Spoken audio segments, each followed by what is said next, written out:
The night Lady Seraphina Vale confronted her husband at the season's most glittering ball, she wore diamonds borrowed from a rival and carried a secret that could destroy them both. While London's elite waltzed beneath crystal chandeliers, the Duke of Thornridge arrived with another woman on his arm, a calculated insult designed to break his inconvenient wife. But Seraphina didn't shatter. She smiled, and in that smile lay the promise of revolution. What happened next would be whispered in drawing rooms for decades. The night a forgotten Duchess reminded an empire that the most dangerous woman is the one with nothing left to lose. If you're ready to witness how one woman turned humiliation into power, stay until the very end. Drop a like, tell us which city you're watching from, and let's begin. The morning of her wedding, Lady Seraphina Vale discovered that her future husband had not bothered to attend the final fitting of her gown. She stood alone in the sunlit chamber of her family's crumbling estate, surrounded by seamstresses who whispered behind their hands, while her mother paced the corridor outside with the frantic energy of a woman watching her last asset depreciate. The ivory silk hung perfectly against Seraphina's frame, each pearl sewn by hand, each fold calculated to suggest the virginal perfection expected of a duke's bride. But the groom himself? He had sent his steward with measurements and instructions, treating the entire affair like the acquisition of a broodmare.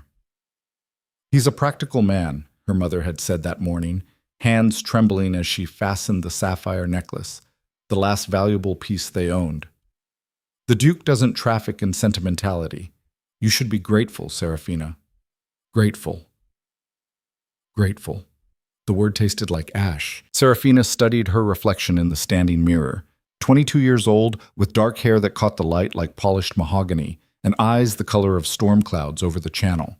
She possessed what society called handsome features, a polite way of saying she was striking rather than beautiful, intelligent rather than decorative. In another life, with another fortune, she might have chosen differently. But the Vale family coffers were empty, their lands mortgaged to oblivion, and her father's gambling debts had finally come due. Enter Alistair Thornridge, 7th Duke of Thornridge, master of 12,000 acres and a fortune built on strategic marriages, profitable wars, and a reputation for ruthless efficiency. He needed a wife of impeccable lineage to secure his position in Parliament. She needed her family saved from debtor's prison. It was, as her mother kept insisting, a perfectly reasonable arrangement. The wedding took place at St. George's Chapel beneath skies the color of old silver. Seraphina walked down the aisle on her father's arm, a man so drunk he could barely stand, while 300 of London's finest whispered behind gloved hands. She heard the words they thought she couldn't, desperate, unfortunate, past her prime. The Duke's first wife had died in childbirth 5 years prior, leaving him with a title, a fortune, and a heart apparently calcified beyond redemption. Alistair Thornridge waited at the altar like a statue carved from winter itself. He was tall, broad-shouldered, with hair the color of midnight, and eyes so pale blue they seemed to look through rather than at her. His face bore the kind of aristocratic perfection that came from centuries of selective breeding, sharp jawline, high cheekbones, a mouth that suggested neither cruelty nor kindness, only absolute control. He wore his formal attire with military precision, not a thread out of place, not an emotion visible. When their eyes met, Seraphina searched for something, anything human. Recognition, curiosity, even disdain would have been preferable to what she found. Nothing. He looked at her the way one might assess a new piece of furniture. Acceptable, functional, unremarkable. The ceremony proceeded with mechanical efficiency. "I, Alistair Edmund Thornridge, take thee, Seraphina Charlotte Vale." His voice was deep, educated, utterly devoid of feeling. He spoke the vows like a legal contract, which, Seraphina supposed, was exactly what they were. When it came her turn, she kept her voice steady, refusing to give the assembled crowd the satisfaction of seeing her falter. "I, Seraphina Charlotte Vale, take thee, Alistair Edmund Thornridge." The words felt like shackles clicking into place. When the vicar pronounced them man and wife, Alistair's kiss was brief, formal, and cold as marble. His lips touched hers for exactly the duration required by tradition, then withdrew. No lingering, no tenderness, just obligation fulfilled. The wedding breakfast was a parade of false congratulations and pitying glances. Serafina sat at the head table beside her new husband, who spent the entire meal in conversation with the Home Secretary about tariff reform, never once addressing her directly. She smiled until her face ached, accepted well wishes from women who'd spent years excluding her from their circles, and watched her mother weep with relief that the family was saved. At 4 o'clock, they departed for Thornridge Hall. The journey took 6 hours by coach, rolling north through countryside that grew progressively wilder and more remote. Alistair rode separately on horseback, claiming business correspondence required his attention. Serafina sat alone in the wedding carriage, still wearing her ivory gown, watching England transform from manicured estates to windswept moorland. By the time they arrived, night had fallen. Thornridge Hall rose from the darkness like something out of a Gothic nightmare, a sprawling stone fortress of turrets and towers surrounded by ancient oaks that clawed at the sky. Light blazed from a few windows, but most remained dark, giving the impression of a partially sleeping beast. The staff assembled in military formation at the entrance: butler, housekeeper, footmen, maids, all standing rigid as toy soldiers. "Your Grace!" The butler, a severe man named Pemberton with silver hair and the posture of a retired general, bowed with mathematical precision. "Welcome to Thornridge Hall." Serafina descended from the carriage, her legs stiff from travel, her head spinning with exhaustion. She searched the assembled faces for warmth and found only wary calculation. These were people accustomed to serving a master who tolerated no inefficiency, no emotion, no deviation from established order. Alistair appeared from the stables, having handed off his horse to a groom. He strode past her without a word, addressing Pemberton in clipped tones. "The north wing remains closed?" "Yes, Your Grace." "Good. Show her Grace to her chambers. I'll be in the study." He vanished into the house before Serafina could respond. The housekeeper, a thin woman named Mrs. Blackwood with iron-gray hair and suspicious eyes, led Serafina through corridors that seemed to stretch for miles. The interior matched the exterior, all dark wood paneling, ancestral portraits with judgmental eyes, and an atmosphere of suffocating propriety. Every surface gleamed with aggressive cleanliness, but the house felt empty. Not unlived in, but deliberately kept at a distance, like a museum rather than a home. "These are Your Grace's private chambers," Mrs. Blackwood announced, opening double doors to reveal a suite decorated in shades of cream and gold. Beautiful, impersonal, and obviously untouched for years. "The Duke's chambers are in the East Wing. Breakfast is served at 7. Dinner at 8. His Grace prefers punctuality." "And my husband?" Serafina asked carefully. "Where is he now?" "Working, Your Grace, as he does most evenings." Mrs. Blackwood's expression suggested this was explanation enough. "Will there be anything else?" "Yes," Serafina wanted to scream. "Where is my husband on my wedding night? Why does this house feel like a mausoleum? What am I doing here?" Instead, she said, "No, thank you." The door closed with a definitive click.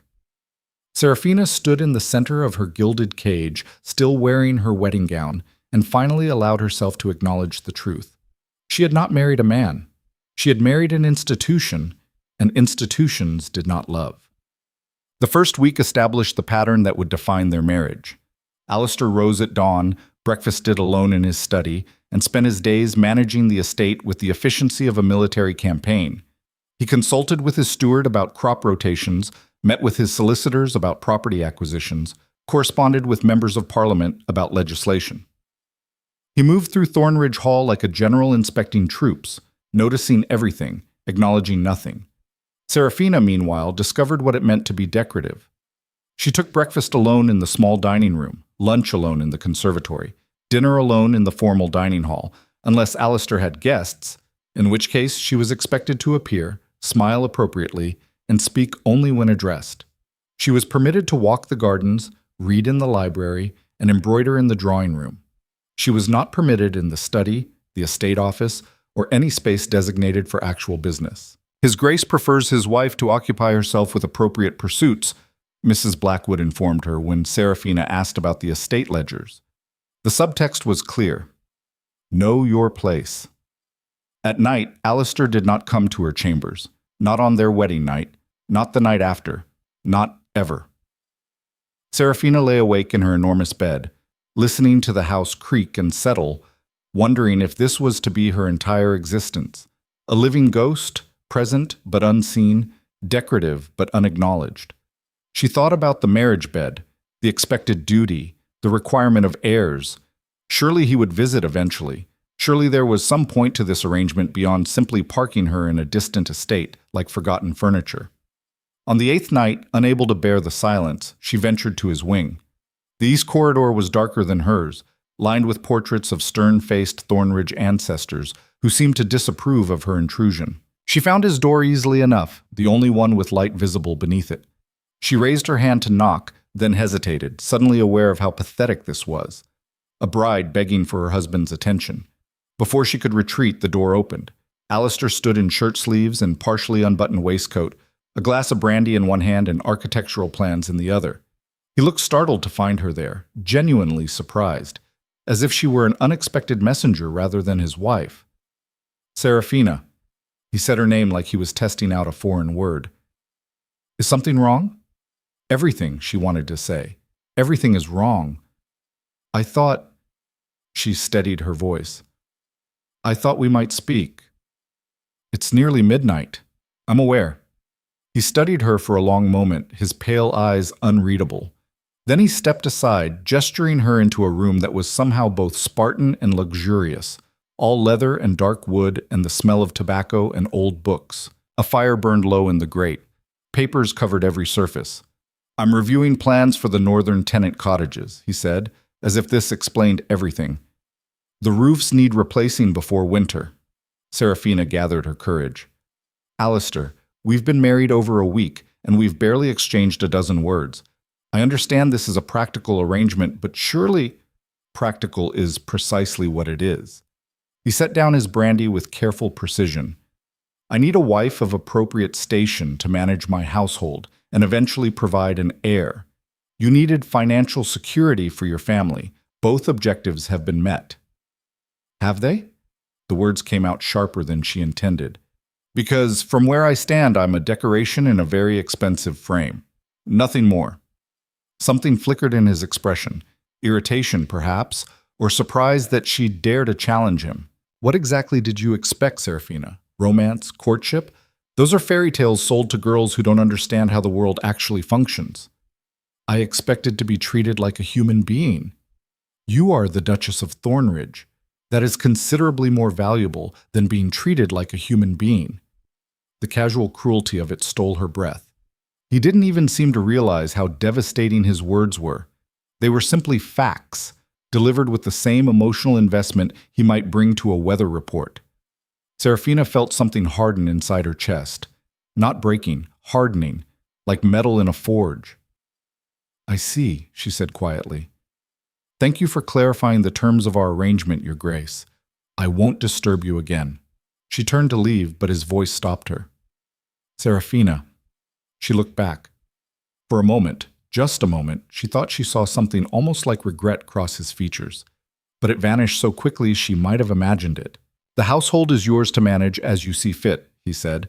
Mrs. Blackwood will answer to you. That's more authority than most women of your station ever receive. I suggest you make use of it. It was meant as generosity. He genuinely seemed to think he was offering her something valuable. Serafina left without another word. If he wanted her to manage the household, she would manage the household, but not the way he expected. Serafina began her campaign the next morning by doing something revolutionary. She went to the kitchens. The staff froze when she appeared. A duchess didn't visit the working areas of the house. Mrs. Blackwood materialized within seconds, clearly horrified by this breach of protocol. Your Grace, if there's an issue with the meals, you need only inform me. There's no issue, Serafina said calmly. I'd like to meet everyone who works in this house, starting here. What followed was an education in how Thornridge Hall actually functioned. She met Mary, the head cook, who'd been preparing elaborate meals for a duke who barely tasted them for 15 years. She met Thomas, the head gardener, whose wife had died in childbirth because they couldn't afford a proper physician. She met Sarah and Jane and Elizabeth, maids who worked 16-hour days for wages that barely kept them fed. She met the stable hands, the footmen, the scullery girls, and everywhere she went she found the same thing. People treated like cogs in a machine, efficient and invisible. His Grace runs a tight ship, Mrs. Blackwood said defensively when Serafina questioned the staff wages. Every estate in England operates this way. Then every estate in England is wrong. The housekeeper's eyes widened. Your Grace, I don't think you understand. I understand perfectly. I understand that human beings are working themselves to death in this house, while my husband obsesses over tenant cottage roofs but ignores the people under his own roof. That ends now. The Duke won't approve. The Duke gave me authority over the household. This is the household. Serafina started small. She increased the kitchen budget so the staff could eat properly. She hired a physician to visit monthly and tend to workers' health. She established reasonable working hours and days off. When Mrs. Blackwood protested that the Duke would notice the expense, Serafina did something audacious. She cut the flour budget in half and used the savings to fund everything else. Alistair noticed immediately. The drawing room looks sparse, he commented one evening at dinner, one of the rare occasions he actually joined her. I redirected the funds, Serafina said evenly, cutting her lamb with precise movements. The staff needed proper medical care more than I needed roses. His fork paused halfway to his mouth. You changed the household budget without consulting me? You said the household was mine to manage. I'm managing it. For the first time since their wedding, she had his full attention. His pale eyes studied her with something almost like interest, as if he'd discovered an unexpected feature in a piece of equipment he'd thought he fully understood. The staff are provided for, he said carefully. They have employment, shelter, food. They have survival. That's not the same as being provided for. This is how estates function, Serafina. This is how England functions. Then perhaps, she said, meeting his gaze with steel in her own, England needs to learn better. She thought he might explode. Instead, he did something more unsettling. He almost smiled. You're more interesting than I anticipated, he said. Then he left the table, leaving her alone with her victory and her confusion. Word spread through the servant network like wildfire. The new Duchess was different. Within a month, Serafina had transformed Thornridge Hall from a military barracks into something almost resembling a home. The staff worked with renewed energy, no longer moving like mechanical dolls, but like human beings who felt valued. Mary began experimenting with recipes again. Thomas planted a flower garden specifically for the servants' enjoyment. The maids sang while they worked. Alistair observed all of this with what appeared to be detached curiosity, like a scientist watching an unexpected chemical reaction. He didn't interfere, but he also didn't approve. He simply watched. And Serafina? She discovered something unexpected. She was good at this, not just managing a household, but understanding people, seeing what they needed before they asked, creating systems that worked with human nature rather than against it. Her mother had raised her to be decorative, but somewhere along the way, Serafina had learned to be strategic, to observe, to adapt, to survive. By the time autumn arrived, Thornridge Hall hummed with quiet efficiency. The estate ran smoother than it had in years, which even Alistair couldn't deny. He mentioned it once, briefly, over breakfast. The yield reports are excellent this quarter. Whatever you're doing seems to be working. It was the closest he'd come to a compliment. Serafina accepted it with a gracious nod, but inside she felt the bitter sting of limitation. She'd transformed his household, increased productivity, improved morale, and all she received was a passing acknowledgement, like one might thank a particularly efficient secretary. She was still invisible, just more useful now. The season approached, and with it, London. We'll open the townhouse in November, Alistair informed her one evening. Parliament convenes in January. You'll need new gowns, appropriate ones. He glanced at her dress, one she'd altered herself from her trousseau. See to it. Serafina's hands tightened on her teacup. Will you be attending the season's events with me? When politically necessary. Otherwise, you'll represent the household. Alone. You're the Duchess of Thornridge. You're never truly alone. Except she was. Every moment of every day surrounded by people who answered to her but didn't know her, married to a man who owned her but didn't see her. That night, Serafina stood at her window overlooking the moonlit grounds and made a decision.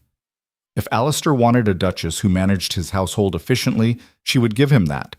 But she would also give him something he hadn't bargained for, She would give him a wife impossible to ignore. London awaited. And London, Serafina decided, was about to meet the real Serafina Thornridge. The question was, would her husband even notice? As she turned from the window, her reflection caught in the darkened glass. A woman transformed from the desperate bride of 5 months ago.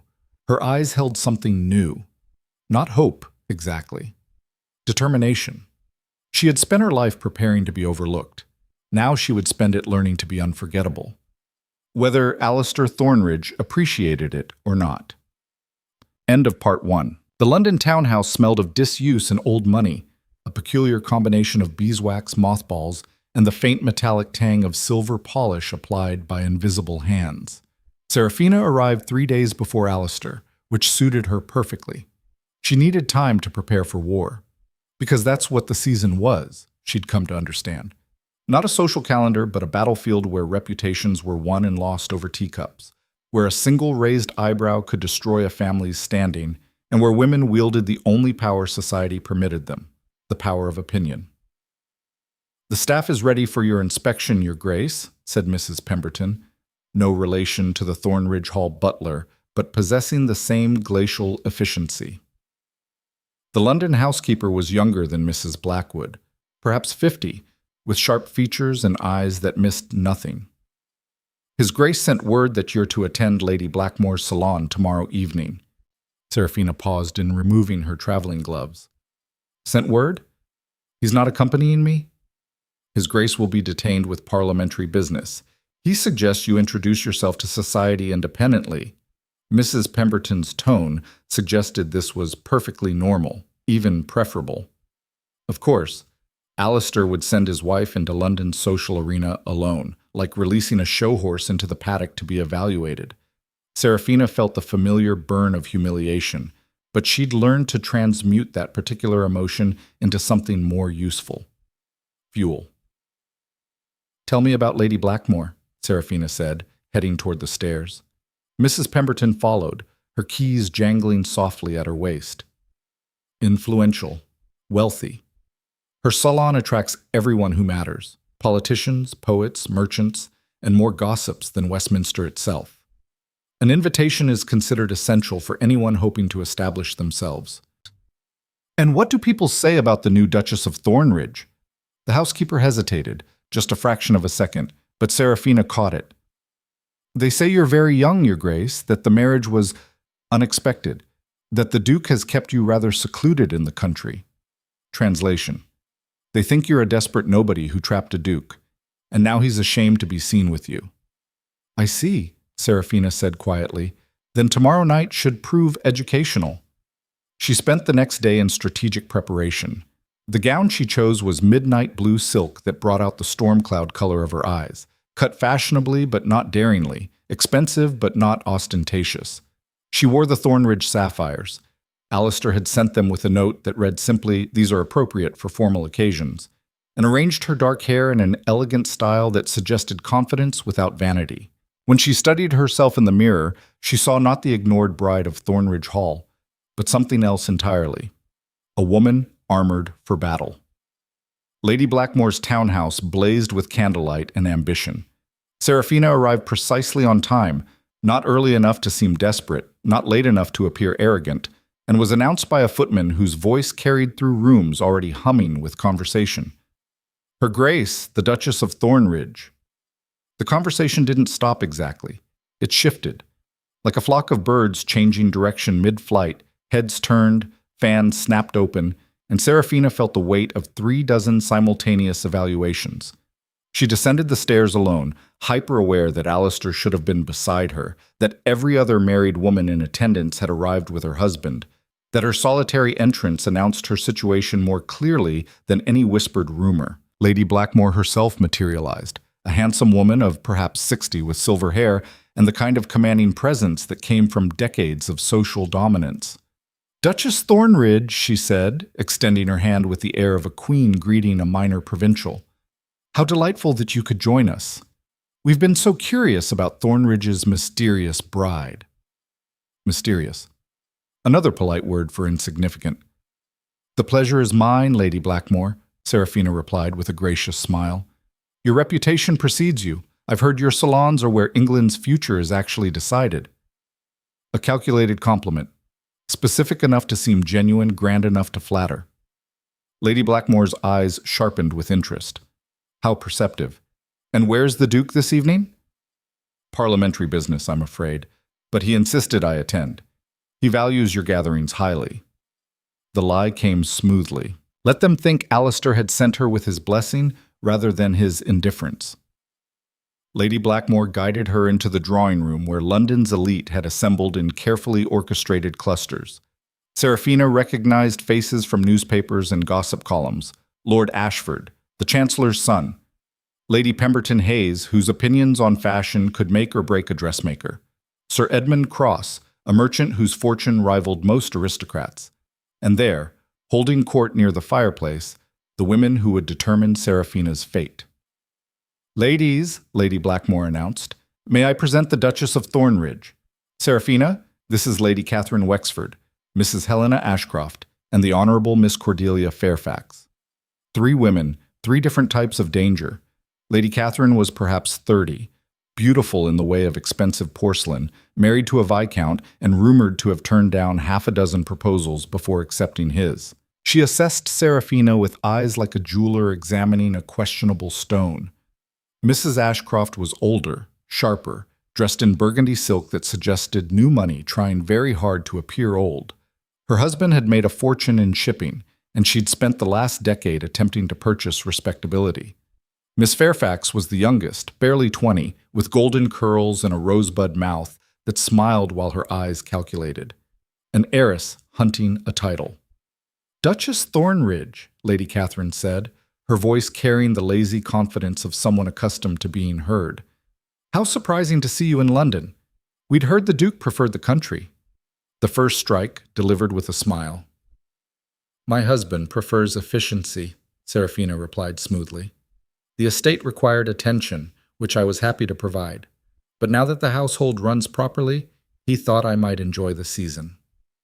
How industrious of you, Mrs. Des, Ashcroft said, the word industrious delivered like an insult. Most duchesses leave such matters to their staff. Most duchesses weren't raised to understand that good management requires personal investment. My father always said that if you don't know how your household functions, you don't truly control it.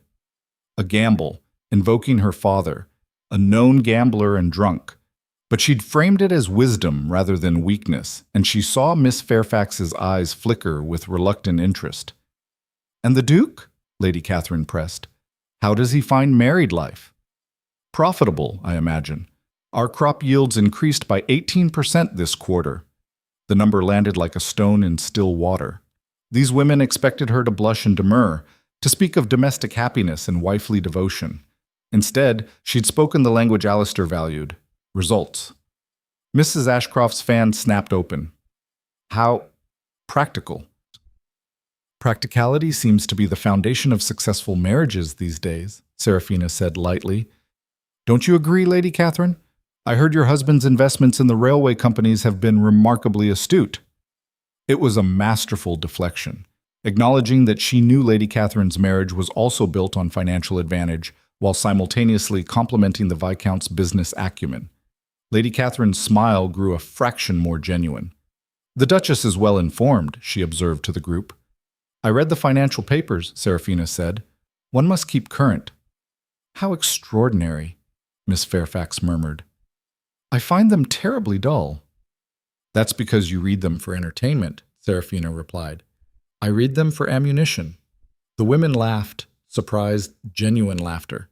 It was a crack in the armor, small but significant. The conversation shifted to safer territory, fashion, upcoming balls, the latest scandal involving a baron and an actress.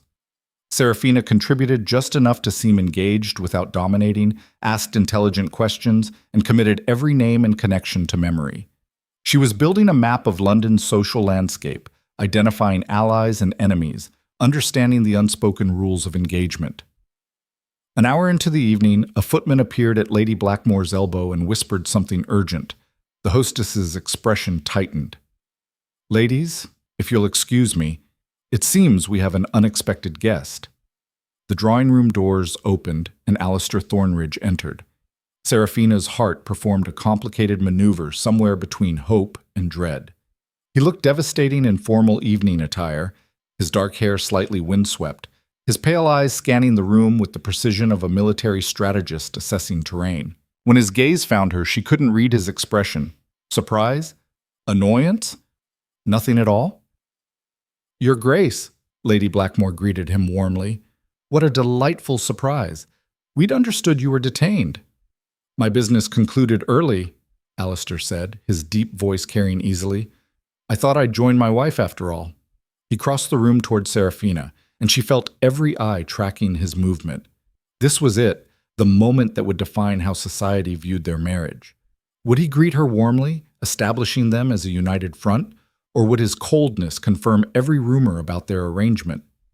Alistair stopped before her, and for a terrible moment she thought he might simply nod and turn away. Instead, he took her hand and raised it to his lips, a gesture so perfectly executed it could have been choreographed. "Forgive my lateness, darling," he said, his eyes locked on hers with an intensity that felt like performance rather than affection. "I hope I haven't missed too much." Darling. He'd never called her that. Never called her anything except Serafina, and even that rarely.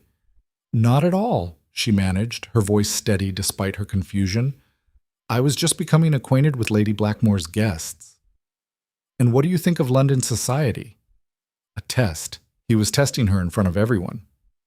"I think," Serafina said carefully, "that it's considerably more complex than it appears.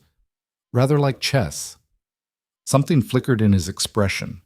Amusement? Approval? "An apt comparison," he said. "Shall we continue the game together?" He offered his arm. Serafina took it, feeling the solid warmth of him through the fabric of his coat, and together they rejoined the salon. For the rest of the evening, Alistair remained at her side, the perfect attentive husband. He introduced her to members of Parliament, deferred to her opinions on household management when asked, and created the flawless illusion of a partnership. It was masterfully done, and entirely hollow. Serafina understood what was happening. She was an asset he'd chosen to display, like bringing out the good china for important guests. Her performance earlier had been adequate, so now he was reinforcing it with his presence, making sure society understood that the Duchess of Thornridge was a reflection of his good judgment. When they finally departed near midnight, the carriage ride home crackled with unspoken tension. "You handled yourself well tonight," Alistair said, staring out the window at London's darkened streets. "Did you doubt I would?" "I didn't know. That was the point of letting you attend alone first." "Letting me?" The words escaped before she could stop them. "You sent me to be evaluated like livestock at market." He turned to look at her then, his pale eyes catching the street lamp light. "I sent you to establish your position. There's a difference." "Is there? Because from where I sit, I'm still just a piece on your chessboard." "We're all pieces on someone's chessboard, Serafina. The question is whether you play well enough to matter." "And do I?" "Matter?" The silence stretched between them like a physical thing. "You increased our crop yields by 18%, he said finally. "You reformed the household staff without disrupting efficiency. You impressed Lady Blackmore, which is no small feat. So yes, you matter, as much as anyone in our position can." It should have felt like victory. Instead, it felt like being weighed on a scale and found just barely acceptable. "I'm going to bed," Serafina said when the carriage stopped at their townhouse. "Good night, Your Grace." She didn't wait for his response. The season unfolded with brutal efficiency.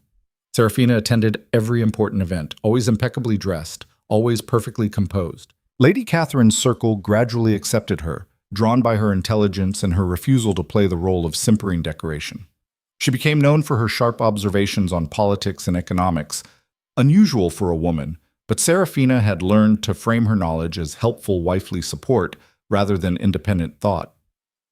"The Duchess Thornridge actually reads the trade reports," she overheard Mrs. Ashcroft tell someone at a garden party. "Can you imagine?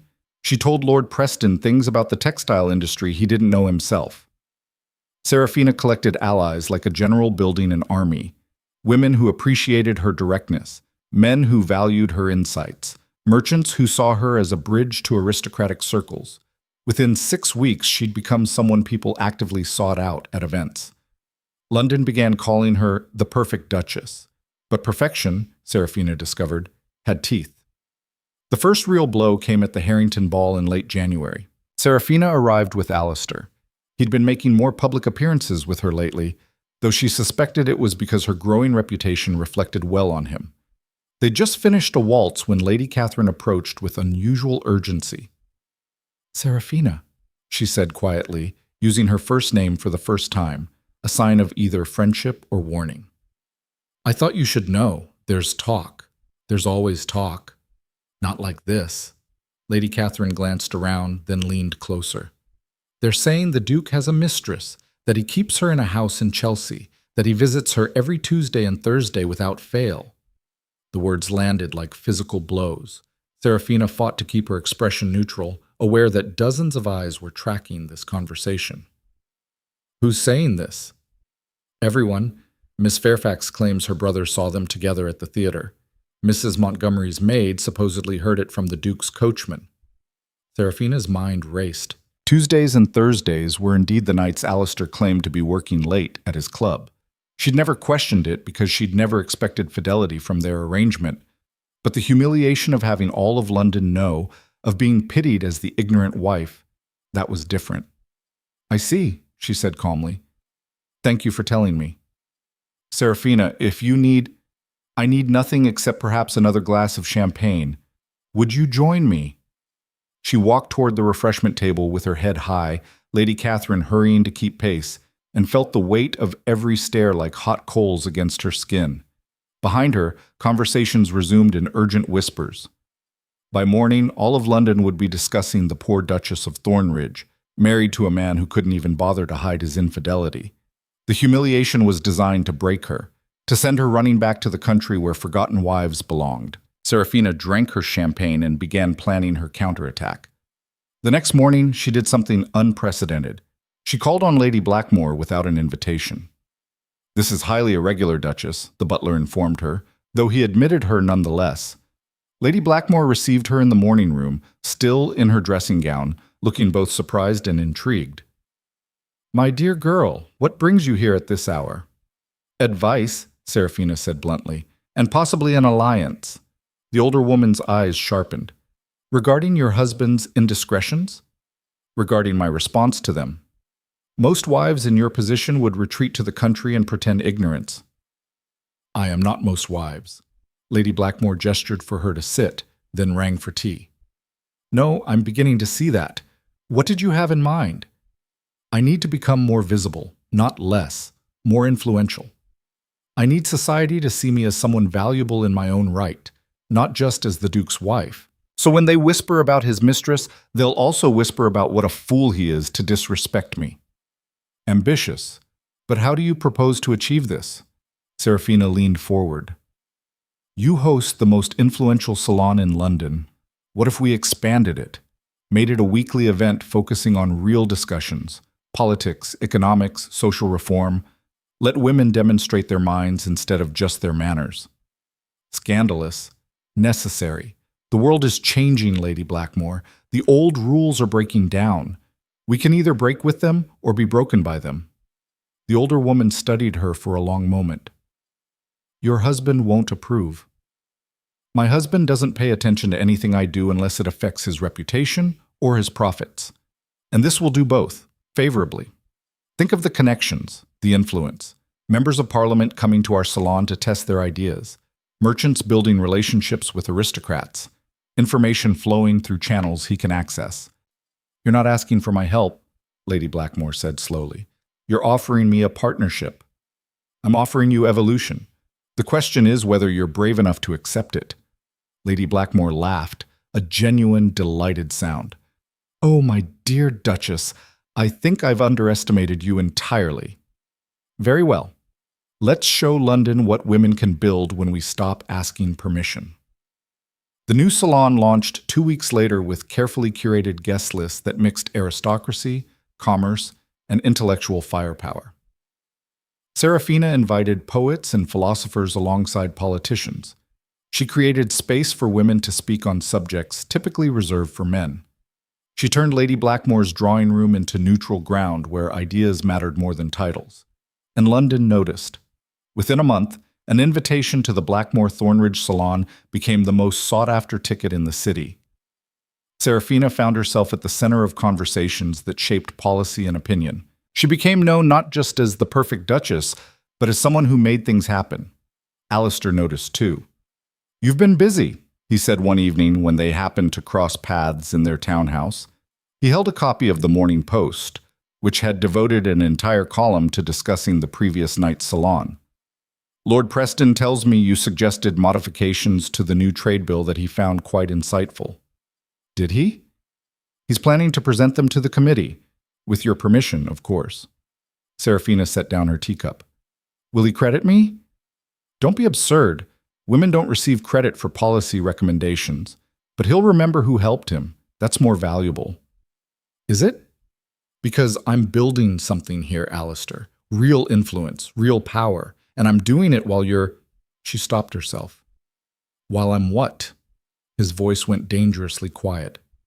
"While you're otherwise occupied." The air between them crackled with everything unsaid. The mistress they both knew about but had never acknowledged. The marriage that was a partnership in name only. The growing gap between who they pretended to be in public and who they actually were in private. "I have never," Alistair said carefully, "interfered with your activities. I would appreciate the same courtesy." "Courtesy? Is that what we're calling it?" "What do you want from me, Serafina? Tears?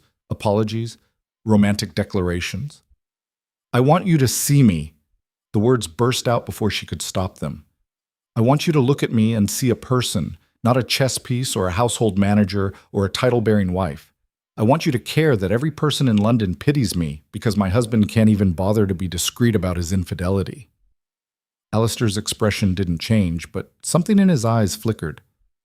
"I am discreet. Your coachman isn't. Your servants aren't. Half of London knows you keep a house in Chelsea and visit every Tuesday and Thursday like clockwork. Do you know what they call me? The forgotten Duchess. The wife too inadequate to keep her husband's attention, and you don't even care enough to lie about it. I never promised you love, Serafina. I promised you security, position, and freedom to manage my household. I've kept every promise I made.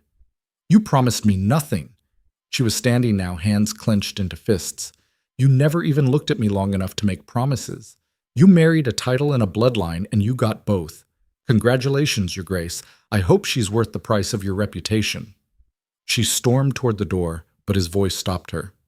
"There is no mistress." Serafina turned slowly. "What?" "There is no house in Chelsea. No woman. No infidelity." He set down the newspaper with deliberate precision. "The rumors are false." "Then what are you doing every Tuesday and Thursday?" A long pause. Then, "That's not your concern." "Not my—" She laughed bitterly. "You're letting all of London think you're unfaithful rather than simply telling me where you go. What does that say about our marriage?" "It says that I keep certain matters private, as is my right." "And my humiliation? Is that your right too?" For the first time since she'd known him, Alistair looked uncomfortable.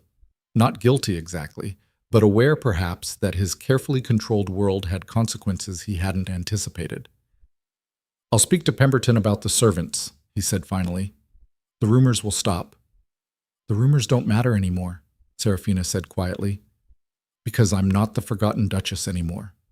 I'm the woman who built something in this city while you were busy with your secrets. And whether you approve or not, whether you're faithful or not, whether you even notice or not, I'm going to keep building until everyone in England knows my name for reasons that have nothing to do with being your wife." She left before he could respond. That night, alone in her chambers, Serafina allowed herself a moment of weakness. She pressed her forehead against the cool window glass and let the tears come. Not for love lost. She'd never had his love to lose. But for the girl she'd been on her wedding day, who'd hoped that maybe, possibly, against all evidence, he might eventually see her as more than a convenient arrangement. That girl was dead. In her place stood someone harder, sharper, dangerous. And society was about to find out just how dangerous a duchess could be when she stopped playing by the rules. The winter ball at the Grosvenor house would prove to be her testing ground, not because she'd planned it that way, but because fate, or perhaps Lady Catherine's well-meaning meddling, had other ideas. Serafina arrived alone. Alistair had sent word that parliamentary business detained him, which she now understood meant whatever secretive activity consumed his Tuesday and Thursday nights. She wore emerald silk that caught the candlelight like dragon scales and entered the ballroom with her head high. The whispers started immediately. She'd grown accustomed to them, even learned to weaponize them. Let them talk. Let them speculate. Every word spoken about her was proof she mattered. She was accepting a dance from Lord Preston when she saw Alistair enter, with a woman on his arm. Not just any woman. Someone stunning, perhaps 25, with auburn hair and the kind of ethereal beauty that belonged in paintings. She wore cream silk and diamonds, and when she laughed at something Alistair said, the sound carried across the ballroom like music. The room went silent. Every eye tracked the Duke of Thornridge as he escorted this mystery woman through the crowd. Not hiding, not even attempting discretion, parading her like a prize while his wife stood frozen on the dance floor. Lady Catherine materialized at Serafina's elbow. "Oh, God, that's her. That's the woman from Chelsea." Serafina couldn't breathe. The humiliation was so complete, so absolute, that for a moment she thought she might actually faint. He'd brought his mistress to a public ball, had introduced her to society while his wife watched, had chosen public degradation as his method of putting Serafina in her place. Every person in that ballroom waited to see what she would do. Break down? Flee? Cause a scene? Serafina did none of those things. She finished her dance with Lord Preston, thanked him graciously, and walked directly toward her husband. The crowd parted like water before a ship's bow. Alistair saw her coming. For the first time in their marriage, she saw something almost like alarm cross his features. The woman beside him looked confused, glancing between them. "Your Grace," Serafina said, her voice carrying clearly. "How thoughtful of you to join us after all. Won't you introduce me to your companion?" The ballroom held its collective breath. Alistair's jaw tightened. "Serafina, this is—" "Your mistress?" she supplied helpfully. "The woman all of London has been whispering about? How convenient that you finally brought her into the light. It saves everyone the effort of speculation." Gasps rippled through the crowd. The woman in cream silk went pale. "Alistair, what is she talking about?" the woman asked, her voice shaking. Serafina's smile could have cut glass. "Oh, he didn't tell you about me. How typically inconsiderate. I'm the wife. The legally binding impediment to whatever arrangement you've made. Though I must commend your taste, husband. She's significantly more decorative than I am." "That's enough," Alistair said, his voice low and dangerous. "Is it?" Serafina's calm was cracking, fury bleeding through. "Because I've spent months being enough. Enough of a duchess to manage your household. Enough of a hostess to impress your political allies. Enough of a decoration to hang on your arm when convenient. But apparently not enough of a woman to deserve basic human decency. You don't understand. I understand perfectly. I understand that you married me for my name and then discarded me for someone more entertaining. I understand that I was fool enough to think I could earn your respect through competence. And I understand that this," she gestured to the gaping crowd, "is your way of reminding me that no matter what I accomplish, I will always be nothing more than a convenient title attached to an inconvenient person." She turned to the woman in cream silk, who looked on the verge of tears. "You're welcome to him," Serafina said quietly, "but understand this. He doesn't see you any more clearly than he sees me.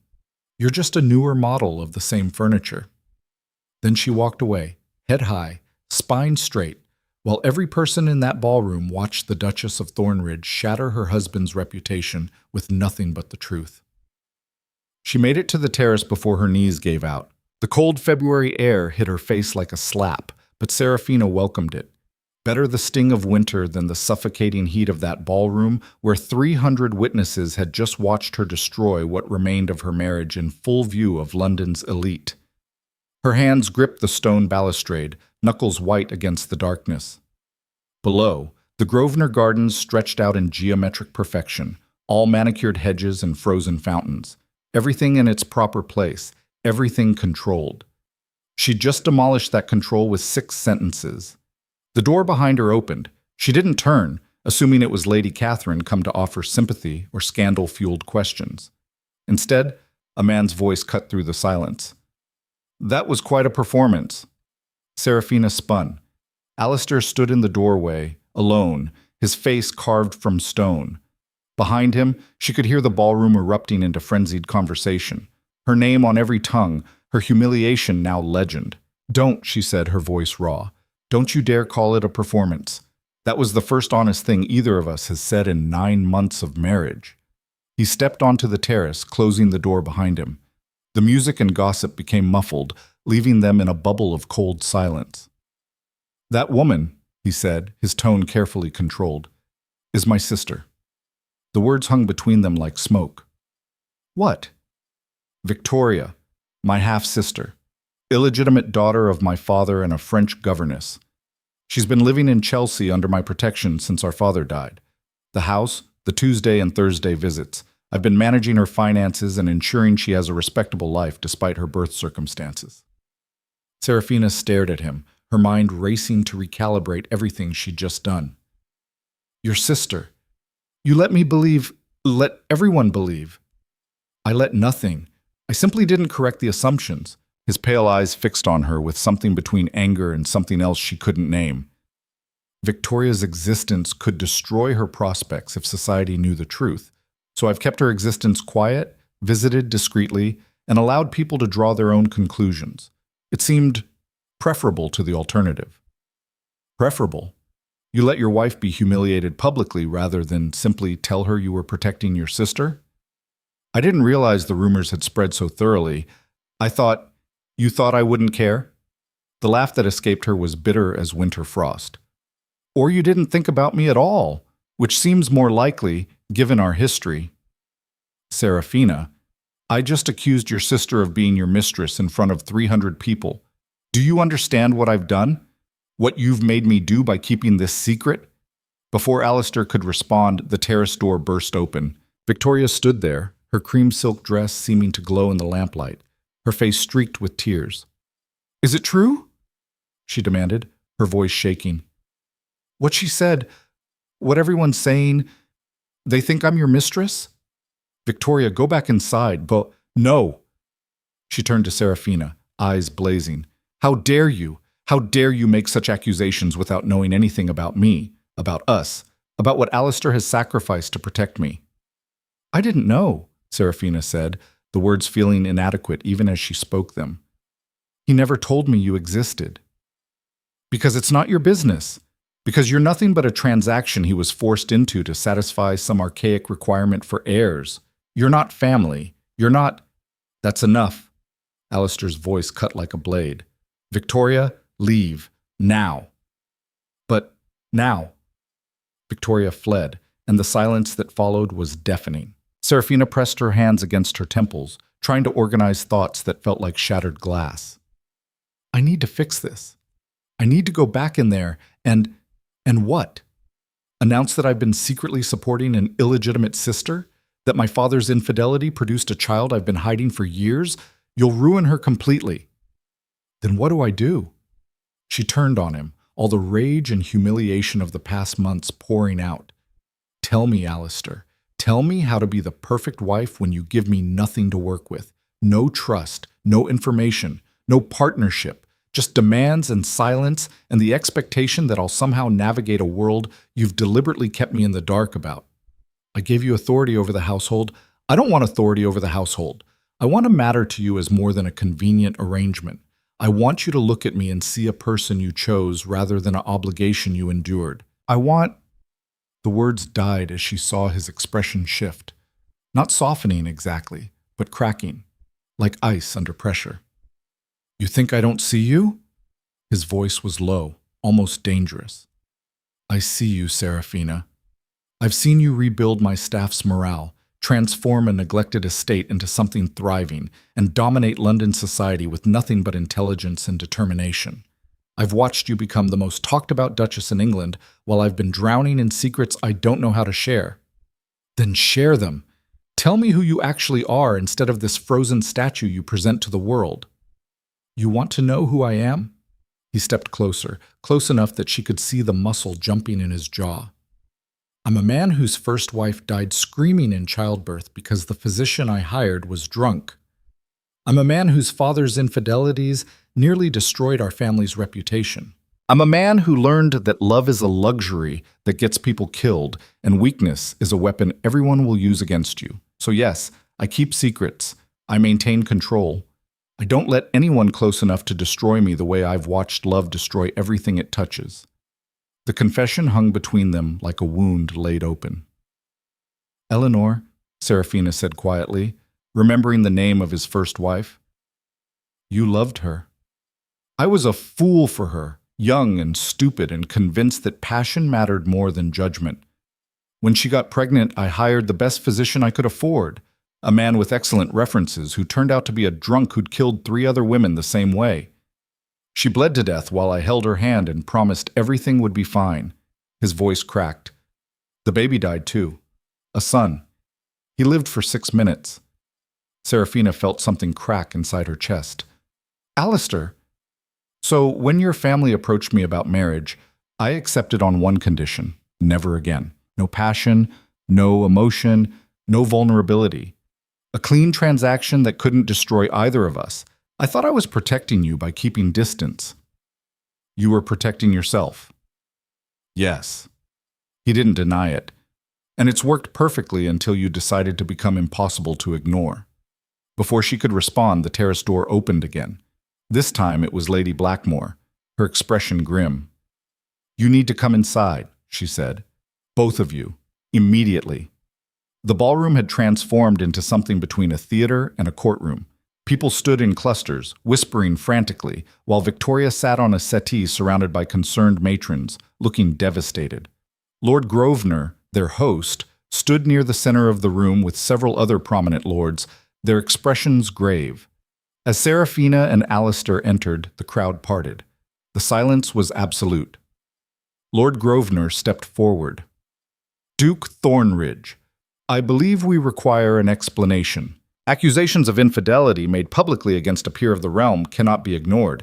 The lady's reputation, he gestured to Victoria, has been utterly destroyed. What do you have to say?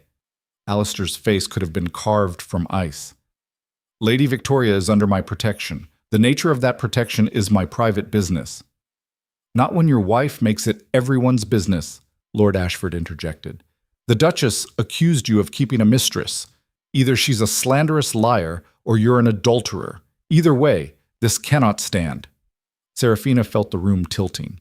They weren't going to let this go. This was about power now, about men using her public outburst as an excuse to challenge Alistair's position. The parliamentary rivalries, the jockeying for influence, it all came down to this moment. She stepped forward. I was mistaken. Mistaken?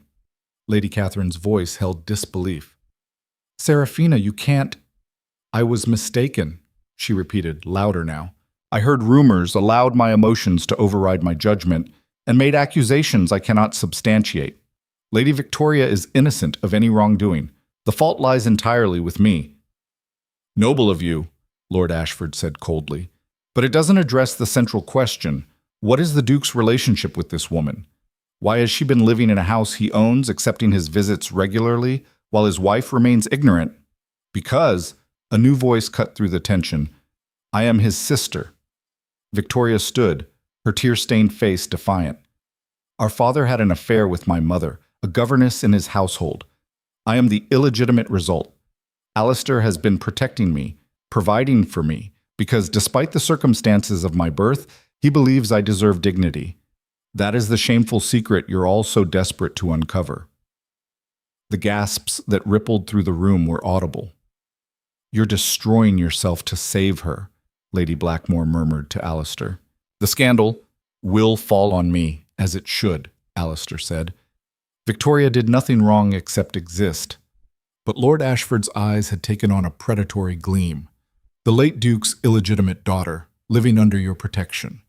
This is quite the revelation, Thornridge. I wonder what else you've been hiding from the House of Lords. And there it was, the real danger. Not social scandal, but political destruction. Ashford had been trying to block Alistair's trade reform bill for months. This gave him ammunition. I've hidden nothing relevant to my duties, Alistair said, his voice hard.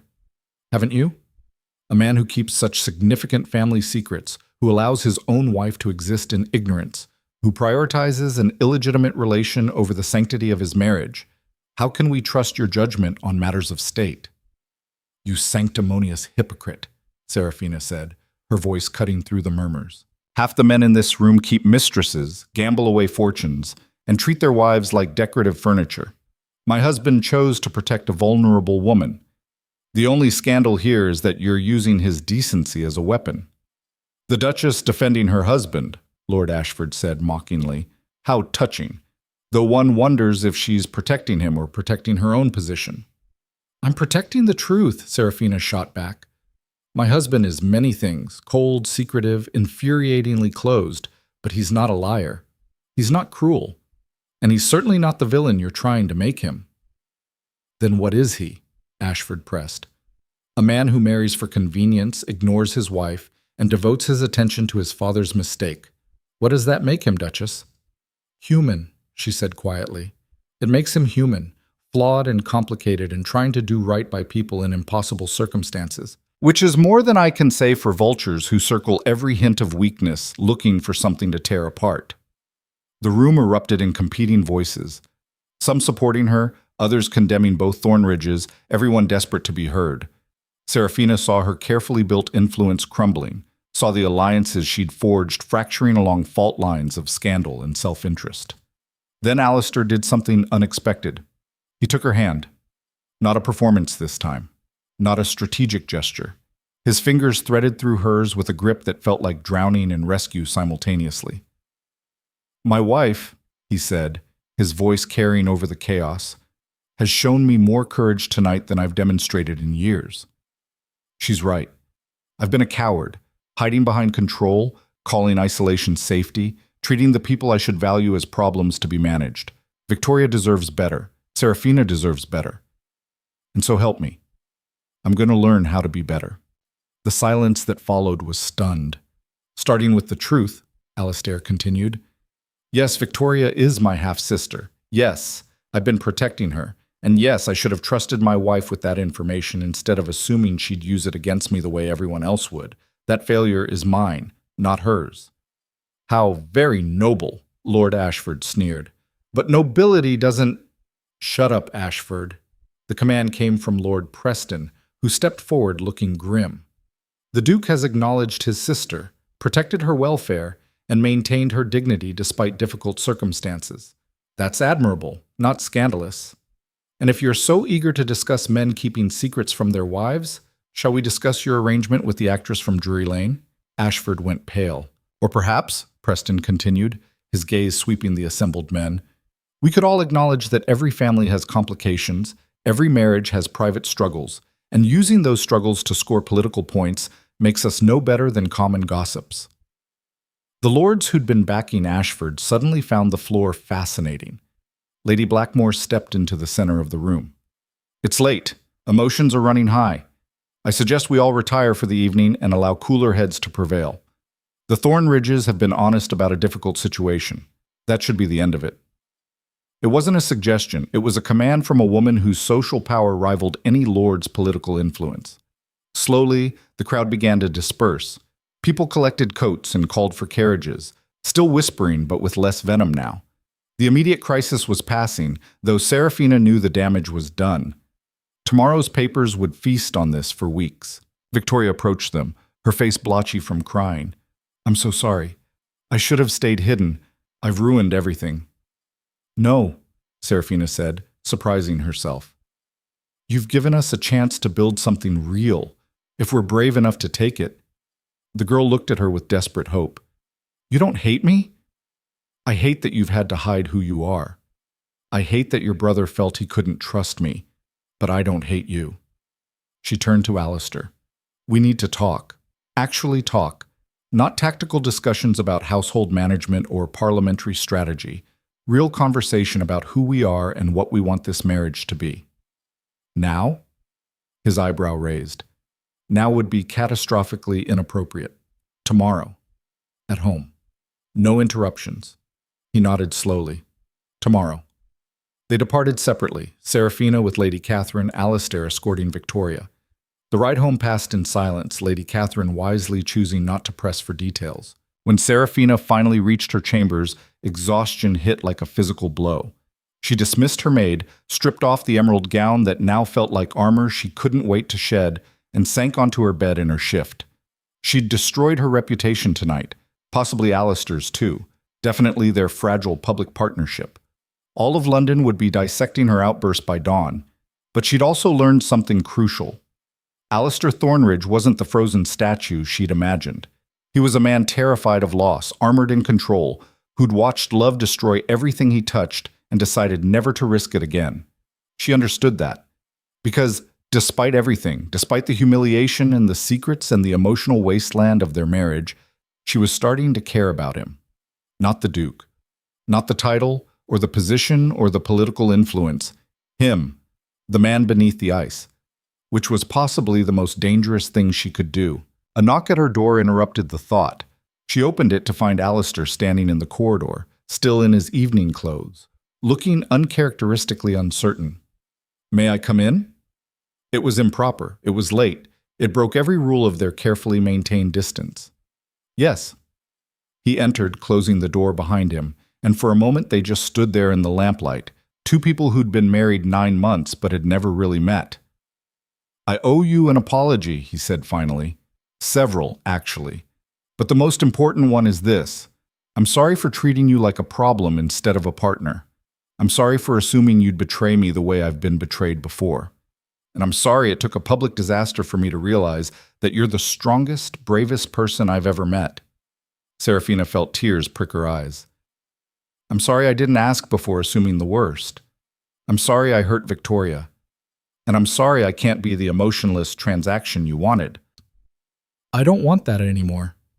He stepped closer. "I don't know what I want, except that it involves you being exactly who you are instead of who I tried to force you to be." "That's terrifying." "Yes. We could destroy each other." "We could." His hand reached up, hesitant, and touched her face with a gentleness she'd never imagined him capable of. "Or we could build something that doesn't require either of us to disappear." She leaned into his touch, feeling the warmth of him through the cold control. "I don't know how to do this. How to be vulnerable with someone who spent months showing me that vulnerability is weakness. Neither do I. But I'd like to learn, if you're willing to teach me." The kiss started gentle, tentative, questioning, nothing like the cold formality of their wedding. Then something broke between them. All the months of tension and denial and desperate need catching fire. His hands tangled in her hair, her fingers clutched at his coat, and for the first time since their marriage, they touched each other like they meant it. When they finally broke apart, both breathing hard, Seraphina saw something in his eyes she'd never seen before. Fear.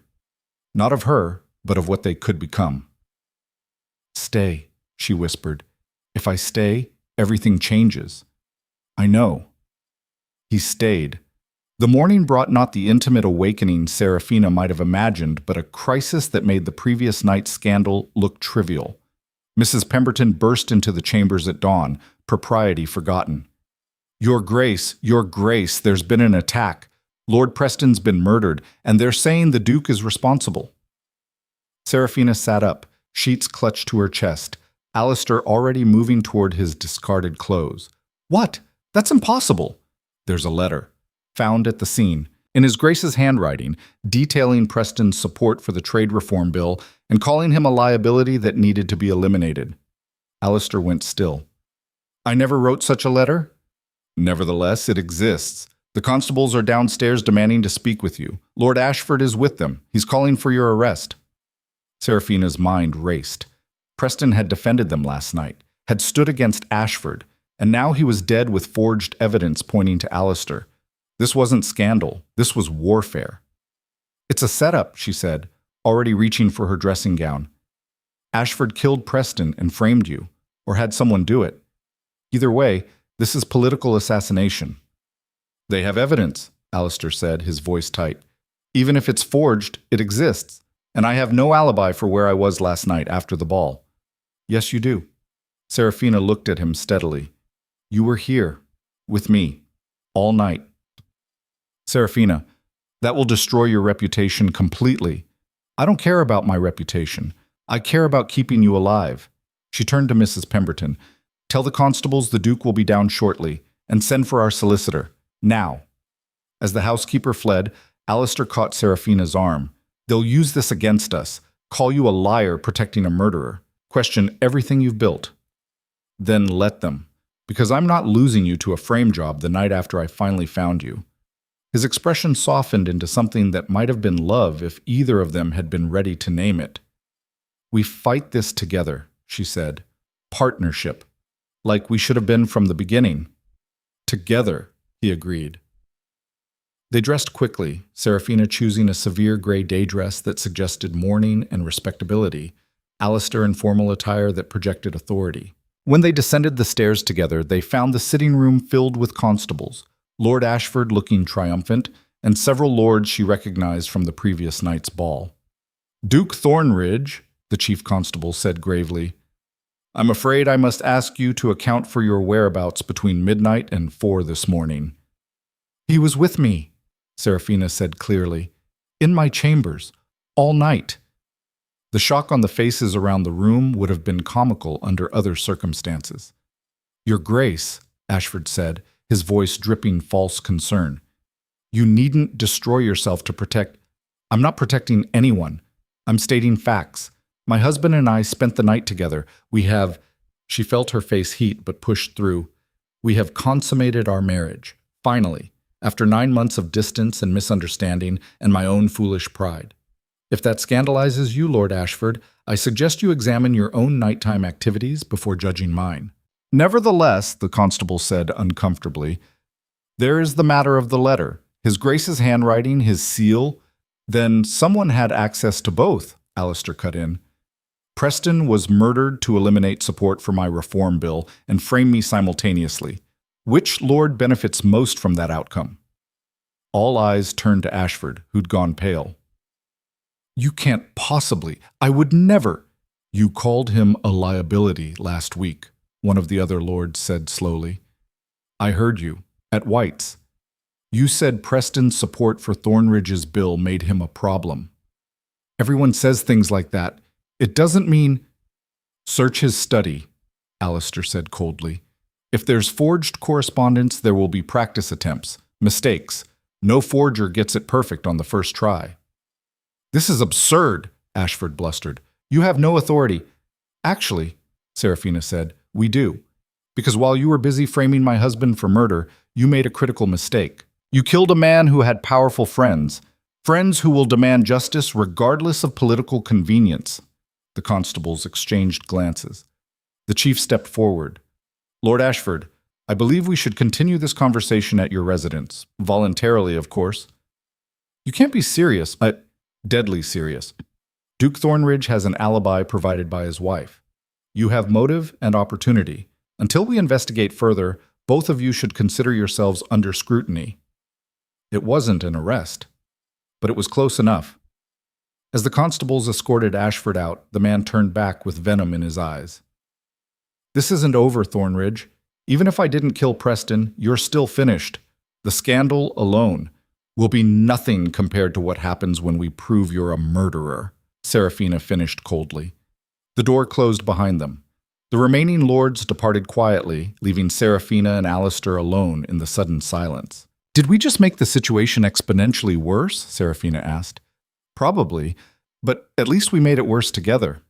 She laughed, a slightly hysterical sound. Together? What a novel concept. Seraphina. He turned to face her fully. What you did just now, the alibi, the confrontation, was necessary and true, mostly true, about the important parts anyway. It will haunt you. Society will call you his whore, say you perjured yourself, question every accomplishment. Let them. She straightened her shoulders. I'm done caring what society thinks. I'm done playing by rules designed to keep women decorative and quiet. If they want to call me scandalous for defending my husband, for consummating my own marriage, for refusing to let a murderer destroy us, then I'll be the most magnificent scandal England has ever seen. Alistair stared at her like he'd never actually looked at her before. Then, without warning, he pulled her into his arms and kissed her with an intensity that had nothing to do with strategy and everything to do with desperate, terrified gratitude. When they broke apart, both knew the truth. They were in this together now. No more distance, no more control. Just two people against a world that wanted to tear them apart. And the most dangerous part? Serafina was starting to believe they might actually survive it, assuming, of course, that whoever had really killed Preston didn't come for them next. The assumption proved correct 3 days later when someone tried to poison Alistair's morning coffee. The footman who discovered it, young Thomas, barely 19, had noticed an unfamiliar residue at the bottom of the Duke's cup and, displaying remarkable presence of mind for someone his age, had immediately brought it to Mrs. Pemberton rather than serving it. The housekeeper had promptly summoned both Thornridges and their physician, Dr. Hartwell, who'd confirmed what they all feared: arsenic, enough to cause a slow, agonizing death that might be mistaken for natural illness. "Someone in this household," Alistair said, his voice deadly calm as they stood in his study with the door locked, "has access to my private rooms and wants me dead." Serafina paced the length of the Turkish carpet, her mind racing through possibilities. Not necessarily someone in the household. Anyone at the ball 3 nights ago saw where our vulnerabilities lie. Anyone with connections could have placed a spy among the staff. Or, Dr. Hartwell said grimly, setting down the cup with careful precision, "Lord Ashford has reach we haven't accounted for. The constables released him yesterday. Insufficient evidence, they said. The forged letters in his study were explained away as political research." Of course they were. Serafina stopped pacing, a plan crystallizing in her mind with the sharp clarity of breaking glass.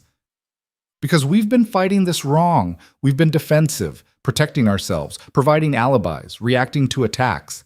That's not how you win a war." Alistair leaned against his desk, arms crossed. "What are you suggesting?" "I'm suggesting we stop defending and start attacking. Ashford killed Preston to frame you and eliminate support for your trade bill. But why? What does he gain specifically from blocking that legislation?" "Control of the textile import regulations," Alistair said slowly. "Preston discovered that Ashford has financial interests in 3 shipping companies that profit from the current tariff structure. My reforms would cost him thousands. Then we expose that, publicly. We show everyone that this isn't about politics or principle. It's about protecting his profits at the expense of England's economy." Dr. Hartwell shook his head. "You'd need proof, documentation. Ashford's too careful to leave obvious trails." "Then we make him careless." Serafina turned to Alistair, her eyes bright with dangerous inspiration. "We set a trap. Use me as bait." "Absolutely not. Listen, everyone knows I've been building influence through Lady Blackmore's salon. What if I publicly announce that I've discovered evidence about Preston's murder? Not specific details, just enough to make Ashford panic and move against me. When he does, we'll be ready. And if he tries to kill you the way he tried to kill me? That's what you're for. Partnership. Remember? I draw him out. You ensure I survive the experience, and together we destroy him before he destroys us." Alistair stared at her like she'd lost her mind. "This is insane. This is survival. We either take control of the situation or spend the rest of our lives looking over our shoulders, waiting for the next attack." "She's right," Dr. Hartwell said reluctantly. "Defensive tactics won't work against someone willing to commit murder. You need to force his hand. And risk my wife in the process." The words hung in the air. My wife. Not the Duchess or Serafina, but my wife, spoken with a possessiveness that had nothing to do with property and everything to do with something neither of them had dared name yet. Serafina felt warmth bloom in her chest despite the danger surrounding them. "Your wife," she said softly, "is capable of making her own decisions about acceptable risks, and this is acceptable." "Nothing about this is acceptable." Then find me a better option, because I'm tired of being a target. I'd rather be a weapon." The silence stretched between them, heavy with fear and trust, and the fragile new thing growing in the space where their arrangement used to be. Finally, Alistair nodded. "We do this carefully, with contingencies and protection and absolute clarity about what we're risking." "Agreed. And if anything goes wrong, it won't, because we'll be smarter than him, both of us, together." He pulled her close then, his forehead resting against hers in a gesture of intimacy that still felt startlingly new. I can't lose you. Not now that I've finally found you. Then don't let Ashford win. They began planning immediately. The trap needed to be public enough to force Ashford's hand, but controlled enough to protect Seraphina. Lady Blackmore's salon, scheduled for 2 nights hence, provided the perfect venue. I'll announce that I've come into possession of documents proving who really killed Preston, Seraphina explained to Lady Blackmore the following morning in the older woman's drawing room. I won't specify what the documents are or where I got them, just enough to make Ashford panic. Lady Blackmore stirred her tea thoughtfully. He'll either try to discredit you or silence you, possibly both. Let him try. Alistair will have constables positioned throughout the house, witnesses everywhere. If Ashford makes a move, we'll have him. And if he doesn't take the bait, then we've lost nothing except dignity, which I've already spent most of this season demolishing anyway. Seraphina set down her cup. I need your help. Not just the venue, but your voice. When I make the announcement, I need you to support it. Give it legitimacy. You're asking me to potentially burn my own reputation if this goes wrong. I'm asking you to stand with me the way you asked me to stand with you when we built this salon. You said women needed to stop asking permission. Well, I'm done asking. I'm taking. Lady Blackmore's laugh was sharp as winter wind. You've learned quickly. Very well. I'll support your announcement. But Seraphina, if this goes badly, it won't. You can't guarantee that. No, but I can guarantee that I'm tired of powerful men thinking they can destroy women who inconvenience them. Preston is dead because he defended us. I won't let that stand without consequences. The older woman studied her with something like pride. You've become formidable. I'm not sure London is ready for what you're becoming. London doesn't have a choice. The night of the salon arrived wrapped in February rain that turned the streets to rivers of mud and made the lamplight inside Lady Blackmore's townhouse seem like a sanctuary against the storm. Seraphina dressed with calculated precision, deep crimson silk that suggested power rather than submission, the thorn-ridged rubies at her throat, and her hair arranged in a style that framed her face like armor. Alistair helped her with the clasp of her necklace, his fingers lingering at the nape of her neck. You don't have to do this, he said quietly. Yes, I do. For you, for Preston, for every person who's been destroyed by powerful men who face no consequences. You're terrifying when you're righteous. Good. Ashford should be terrified. They arrived separately, maintaining the appearance of normalcy, with Alistair positioning himself near the study where he could observe without being obvious. The salon filled quickly, everyone eager to see what scandal the Thornridges would produce next. Seraphina noted the faces. Lady Catherine, loyal despite everything. Mrs. Ashcroft calculating as always. Miss Fairfax watching with hungry curiosity. And there, near the back, Lord Ashford himself, his expression carefully neutral. He'd come. The trap was set. Lady Blackmore called the room to attention with the gentle authority of someone accustomed to being obeyed. Ladies and gentlemen, before we begin tonight's discussion on economic reform, the Duchess of Thornridge has requested a moment to address us all. Seraphina stood, feeling every eye fix on her like pins through butterfly wings. Her heart hammered against her ribs, but her voice emerged steady and clear. 3 nights ago, Lord Preston was murdered. The evidence initially pointed to my husband, but that evidence was forged, a crude attempt to eliminate both a political ally and a good man who stood against corruption. She paused, letting the weight of her words settle. I've spent the past days investigating, and I've discovered documents that prove who really orchestrated Preston's death and why. The room erupted in whispers. Ashford's face remained impassive, but she saw his hand tighten on his walking stick. I won't reveal the specifics tonight, Seraphina continued, but I will say this. The truth always finds a way to surface. And when it does, everyone who participated in this conspiracy will face justice. Lord Preston deserves that much. England deserves that much. Quite a speech, Ashford's voice cut through the murmurs. Though one wonders what evidence the Duchess could possibly have obtained. After all, she's been rather occupied with managing her own scandals. My scandals, as you call them, are honest mistakes made in defense of people I care about. Yours are calculated murders designed to protect your profits. I know which I'd rather be guilty of." Ashford stood, his smile cold as January frost. "Careful, Duchess.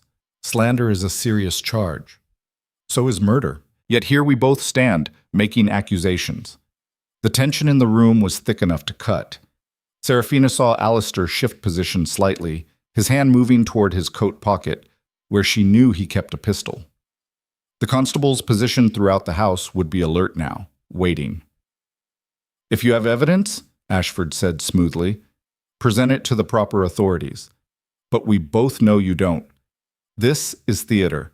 A desperate woman trying to protect her husband by throwing accusations at anyone convenient. Is that what you think? That I'm desperate? I think you're drowning, both of you. Your marriage is a public disaster. Your reputations are destroyed, and now you're grasping at conspiracies to avoid admitting that perhaps the Duke really did kill Preston in a fit of rage over political disagreements." Serafina smiled. "An interesting theory. Except for one small problem. You just revealed knowledge you shouldn't have." Ashford's expression flickered. "What?" "I never said the documents I found were about you specifically. I said they revealed who orchestrated Preston's death. Yet you immediately assumed I meant you, which suggests you know more about this murder than an innocent man should." The room went utterly silent. Ashford recovered quickly, but not quickly enough. "I assumed nothing. I simply recognized a desperate ploy when I see one." "Then you won't mind if the constables search your residence again? With more thoroughness this time. After all, an innocent man has nothing to hide." "This is harassment. This is justice." Alistair stepped forward, his voice carrying absolute authority. "And you've just implicated yourself. The Duchess mentioned documents but never specified their content or who they incriminated. Yet you knew, which means either you're psychic or you're guilty." The constables Alistair had positioned emerged from their discreet locations. The chief approached Ashford with grim determination. "Lord Ashford, I believe we need to continue this conversation in a more official capacity." "On what grounds? She has no evidence." "On the grounds that your reaction just provided reasonable cause for further investigation, and on the grounds that we've been monitoring your correspondence since the first accusation. Did you really think we'd stop investigating just because the initial search found nothing?" Ashford's face went pale. "You've been reading my letters?" "With a magistrate's warrant, yes. And we found some very interesting connections between you and certain unsavory individuals. Individuals with expertise in forgery and poison. Shall we discuss this here, or would you prefer somewhere more private?" For a long moment, Ashford looked like he might fight. His hand tightened on his walking stick, his eyes darting toward the exits. Then he saw Alistair's hand in his pocket, saw the constables positioned to block escape, and understood. He was trapped. "This isn't over," he hissed. "Yes," Serafina said quietly. "It is." They arrested him there in Lady Blackmore's drawing room while 36 witnesses watched in stunned silence. As the constables led Ashford away, he turned back one final time. "You think you've won? All you've done is paint targets on your backs.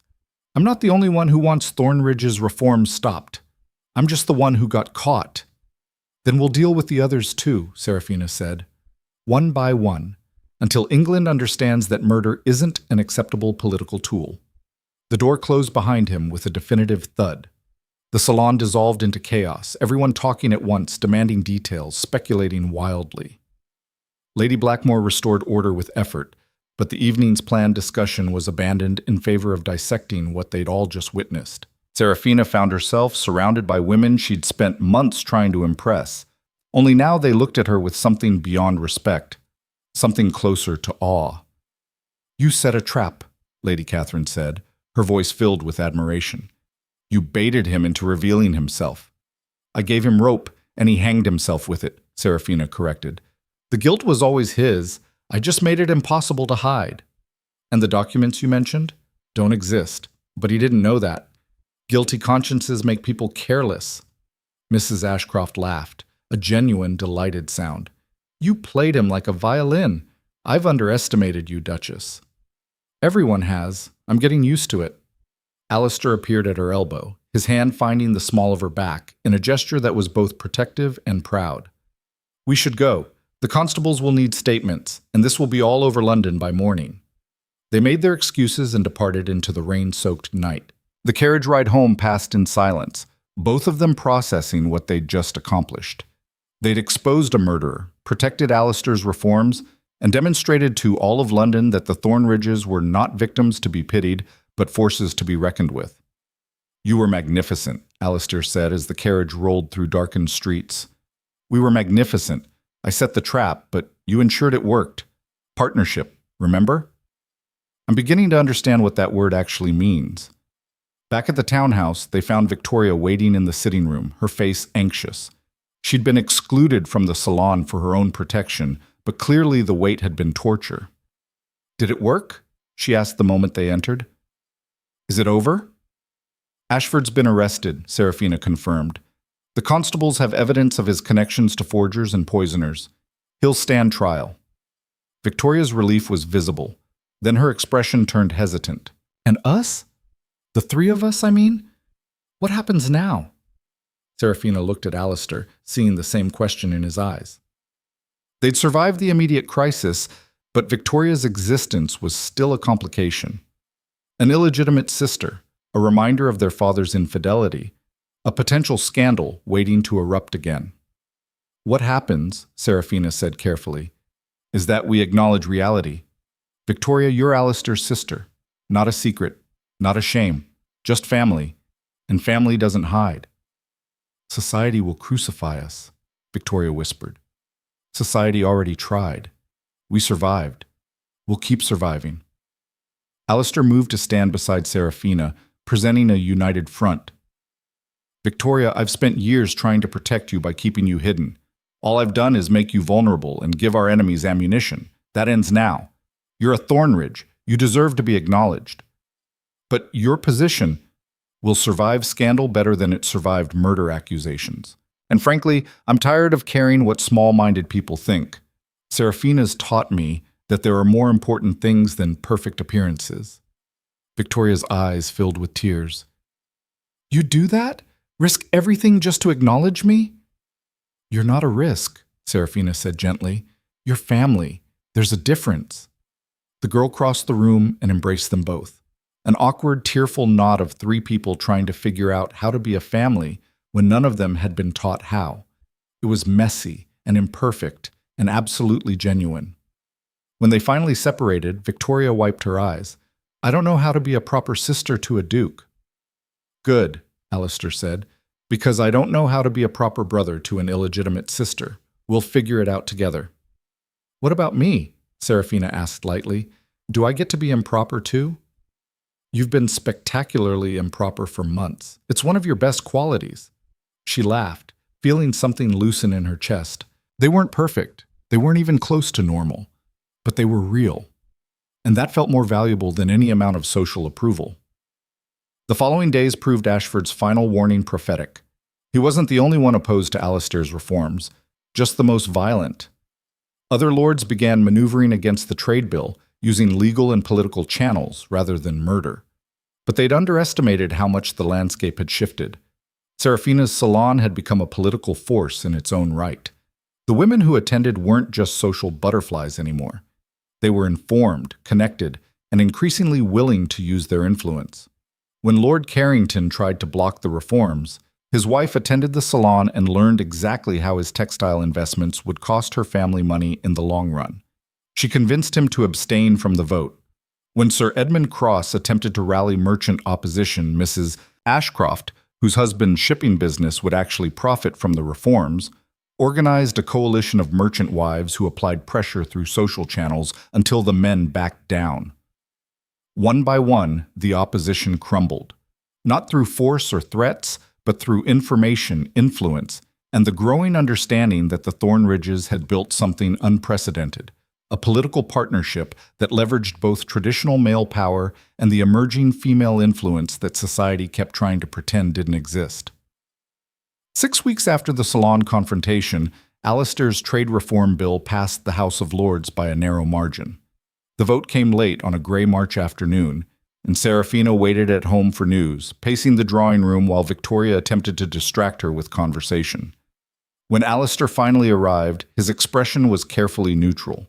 He stood in the doorway, rain dripping from his coat, and for a terrible moment Serafina thought they'd lost. Then he smiled. Actually smiled, broad and genuine and full of something that looked suspiciously like joy. We won. Serafina didn't remember crossing the room, only suddenly being in his arms while he spun her around like they were dancing. Victoria laughed, and Mrs. Pemberton appeared with champagne as if she'd been waiting for this exact moment, and for a brief shining instant, everything felt possible. "How did you do it?" Serafina asked when he finally set her down. "Carrington and Cross both swore they'd vote against you. They changed their minds, or rather their wives changed their minds for them. Apparently there's been some very effective persuasion happening at a certain weekly salon." He touched her face gently. "You did this. Your influence, your connections, your refusal to stay quiet when everyone told you women shouldn't involve themselves in politics. You changed votes I couldn't change. We did this, together, like we should have been doing from the beginning. Like we'll keep doing, if you're willing." She understood what he was really asking, not about politics or bills or social maneuvering, but about them. About transforming their arrangement into something real and lasting and built on choice rather than obligation. "I'm willing," she said. "Are you?" Instead of answering, he kissed her. Right there in the drawing room with Victoria and Mrs. Pemberton watching, he kissed her like a man who'd finally figured out what he'd been missing and had no intention of losing it again. When they broke apart, Victoria was grinning. "Does this mean we're actually going to be a normal family now?" "Normal is overrated," Serafina said, "but functional, that we can manage." That night, Alistair came to her chambers without pretense or excuse. They made love slowly, learning each other's bodies with the kind of attention they'd never permitted themselves before. And afterward, lying tangled in sheets with lamplight painting shadows across his face, Serafina finally asked the question she'd been holding. "Do you love me?" He was quiet for a long moment. "I don't know. I've spent so many years avoiding love that I'm not sure I'd recognize it if it showed up. But I know I want to wake up next to you every morning. I know the thought of losing you makes me physically ill. I know you're the first person I want to tell when something good happens, and the first person I need when something goes wrong. If that's not love, it's close enough that the distinction doesn't matter. That's the most romantic thing you've ever said to me. I'm not very good at romance." "You're getting better." She kissed his shoulder. "I love you, by the way. I wasn't planning to. It's spectacularly inconvenient given our history. But there it is." His arms tightened around her. "When did you know?"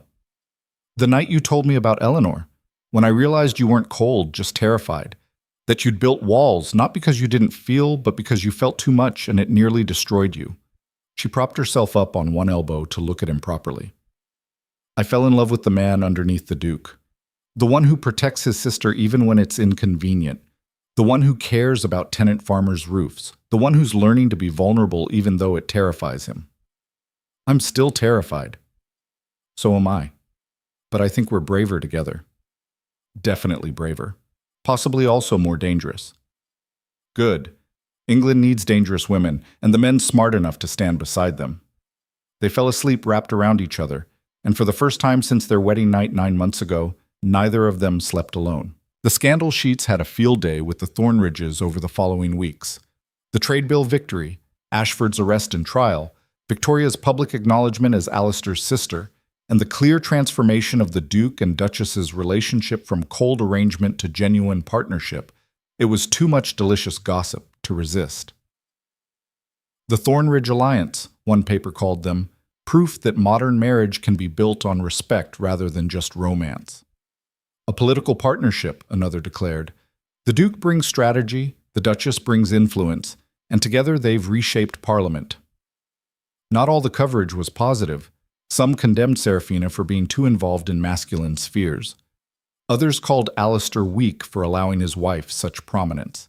A few suggested the whole thing was scandalous and inappropriate. Serafina and Alistair read the papers together over breakfast, laughing at the more ridiculous accusations and ignoring the rest. "They're calling you my puppet master," Alistair observed, pointing to a particularly creative cartoon. And they're calling you my trained lapdog. I think we're both equally insulted. Or equally complimented, depends on perspective. Victoria joined them, holding her own copy of the papers. They've stopped calling me the shameful secret and started calling me the acknowledged relation. It's progress. Progress is all we can ask for, Serafina said. Rome wasn't built in a day, and neither are reputations. Speaking of building, Alistair said, setting down his paper, I've been thinking about Thornridge Hall. We should return soon. The estate needs attention, and I'd like Victoria to see her actual home rather than just the London house. Our home, Serafina corrected. All three of us. No more separate wings, no more isolation. We're a family now. We should live like one. Victoria's smile was brilliant. I'd like that. I've never really had a home before, not a real one. Then it's settled. We'll return to Thornridge Hall next week, together. As the conversation turned to travel arrangements and household preparations, Serafina felt a profound sense of rightness settle over her. 9 months ago, she'd arrived at Thornridge Hall as a desperate bride married to a cold stranger. She'd been ignored, dismissed, and treated like decorative furniture. Now she was returning as a woman who'd reshaped London society, influenced parliamentary votes, exposed a murderer, and built a marriage based on actual partnership rather than convenient arrangement. She'd transformed from invisible to unforgettable, from powerless to formidable. And the man who'd once looked through her now couldn't look away. Later that evening, as Serafina prepared for bed, she found Alistair in her chambers, their chambers now, by mutual unspoken agreement, holding something small and wrapped in velvet. I have something for you, he said, looking almost nervous. It's not much, but I wanted you to have it. She unwrapped the velvet to find a ring, not the massive Thornridge diamonds she wore for formal occasions, but something simpler, a circle of gold with a single stone the color of storm clouds. Her eyes, she realized. He'd chosen a stone the exact shade of her eyes. It's beautiful. It's a promise. That I see you, that I value you, that I choose you, not because of your family name or your ability to manage my household or your political influence, though all those things are remarkable. I choose you because you're Serafina, because you refused to disappear when I tried to make you invisible, because you taught me that control isn't the same as safety and distance isn't the same as protection. He slipped the ring onto her finger beside the wedding band she'd worn for 9 months without meaning. This is who we are now, he continued, not an arrangement, not a convenience, a choice we make every day. Serafina felt tears prick her eyes. You really are getting better at romance. I have an excellent teacher. She pulled him close, and they tumbled into bed together, not with the desperate urgency of new passion, but the comfortable intimacy of two people learning to build something lasting. Outside, London slept. Spring was coming, bringing with it the promise of new beginnings and hard-won victories. The battle wasn't over. There would always be those who opposed change, who wanted to keep women decorative and quiet, who believed power should remain in traditional hands. But the Thornridges had proven something crucial. Partnership was stronger than domination. Intelligence was more valuable than compliance. And a woman who refused to disappear could reshape the world. Tomorrow they would face new challenges, new opponents, new opportunities. But tonight, in the quiet sanctuary of their shared chambers, Serafina and Alistair were simply two people who'd fought their way from strangers to allies, to something that felt remarkably like love. And that, she thought, as sleep claimed her in his arms, was victory enough for one day. The victory proved temporary in ways Serafina should have anticipated, but somehow hadn't. They'd been back at Thornridge Hall for barely 3 weeks, just long enough for the April countryside to shake off winter's grip and for Victoria to begin settling into what felt like an actual home, when the letter arrived.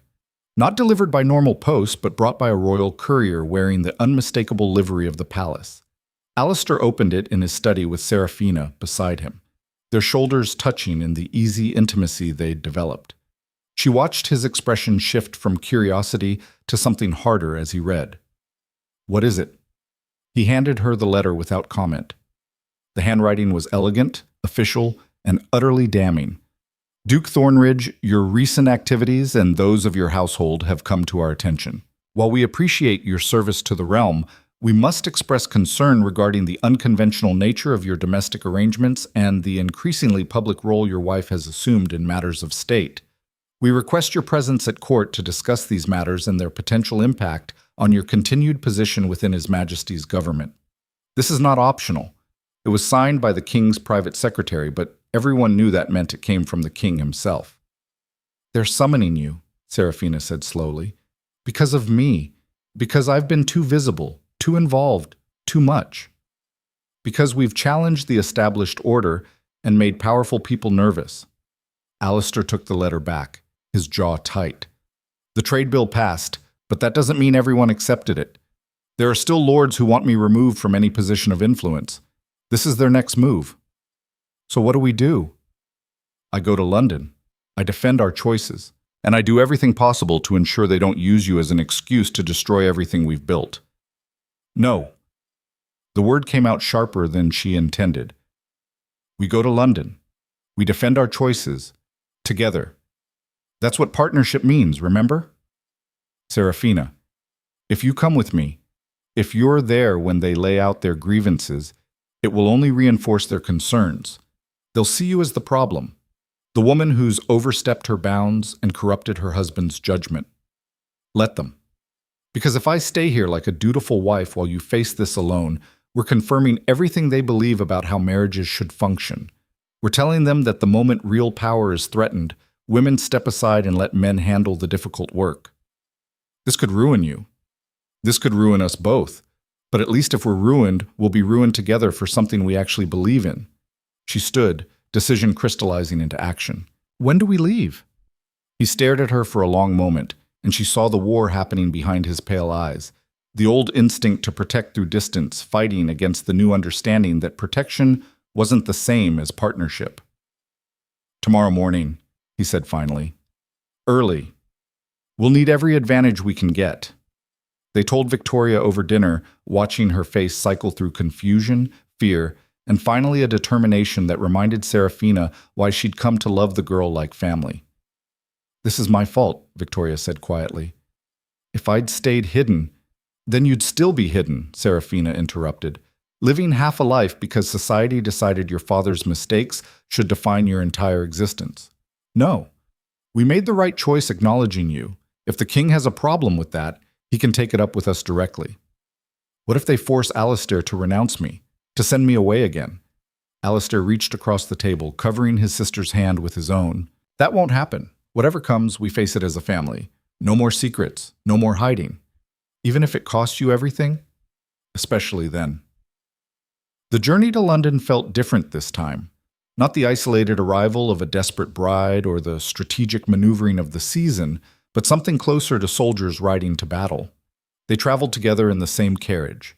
No pretense of separation, and spent the hours discussing strategy and contingencies. They'll attack on multiple fronts, Alistair predicted, his analytical mind already 3 steps ahead. Victoria's acknowledgement, your involvement in the salon and political discussions, our marriage itself, claiming it's become a distraction from my duties. Then we need to reframe the narrative. Show that our partnership makes you more effective, not less. That Victoria's presence hasn't weakened your position, but demonstrated your integrity. That requires evidence, measurable results. Serafina smiled. Good thing we have those. She'd spent the past weeks at Thornridge Hall not just settling into domestic life, but documenting everything they'd accomplished. The estate's increased productivity under their joint management, the trade bill's passage and its early positive impacts, letters from merchants and workers praising the reforms, even testimonials from lords who'd initially opposed them but had come to see the value. You've been building a case, Alistair said, looking at the carefully organized folder she pulled from her traveling case. I've been preparing for war because I knew this was coming.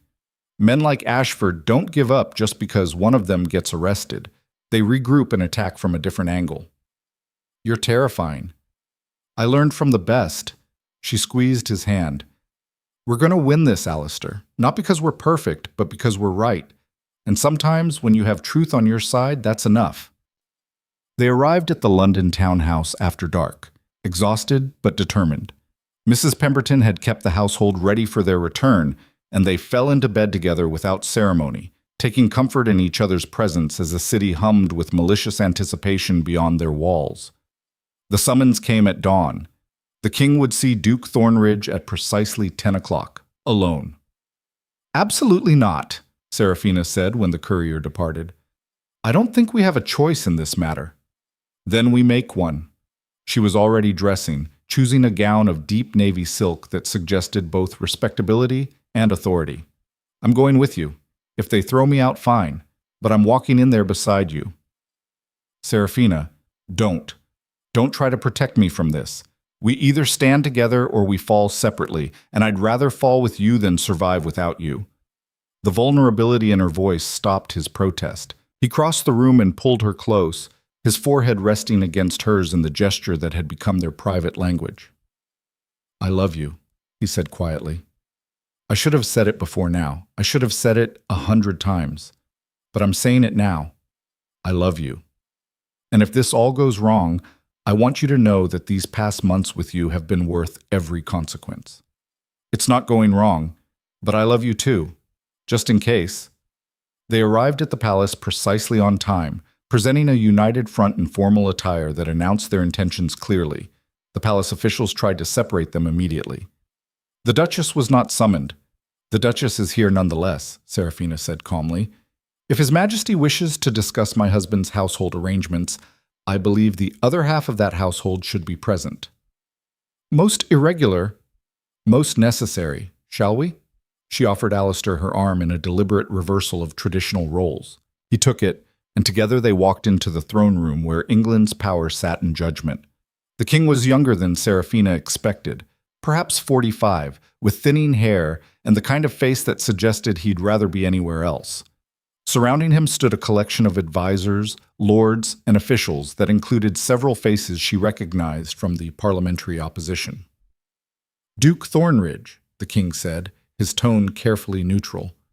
"You were instructed to come alone." "Your Majesty, I apologize for the deviation, but the matters you wish to discuss concern my wife as much as myself. It seemed appropriate she be present." "Appropriate? Or simply another example of the unconventional arrangements that have brought you to our attention?" The trap was laid. Anything Alistair said now would be used against them.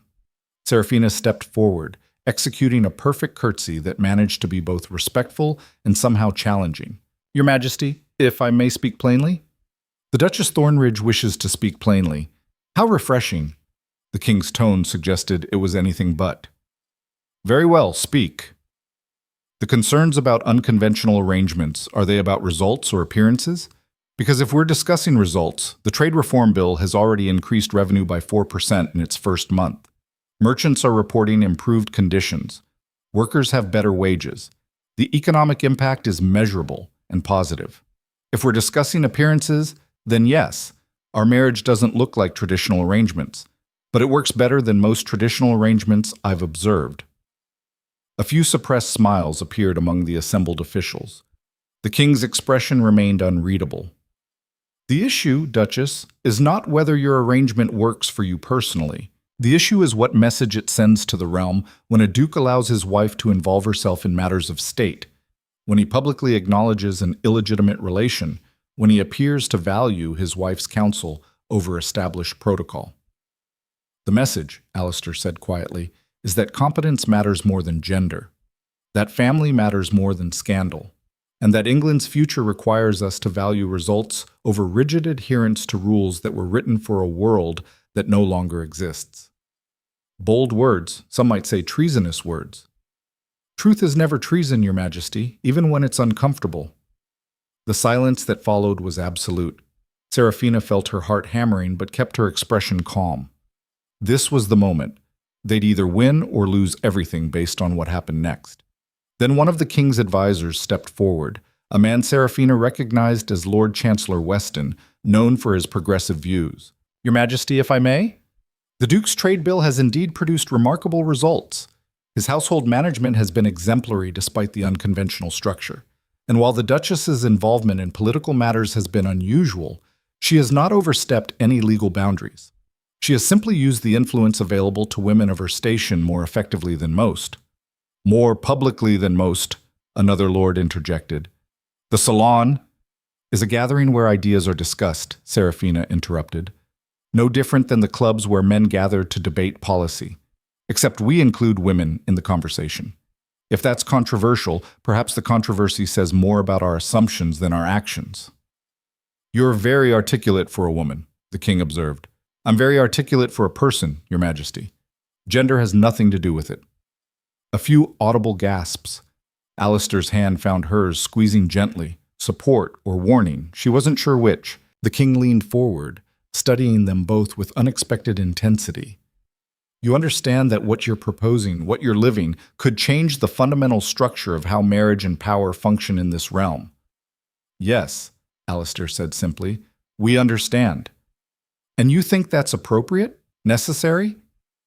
We think it's inevitable. The world is changing whether we acknowledge it or not.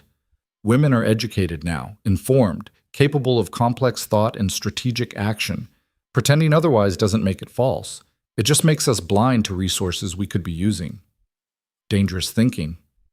Dangerous times require dangerous thinking. The king sat back, his expression thoughtful. For a long moment, the only sound was the ticking of the ornate clock on the mantel. Then he surprised everyone. The Queen would like you both to join us for tea, this afternoon. Private audience. The assembled officials erupted in whispers. Private audiences with the Queen were rare, significant, and usually either very good or catastrophically bad.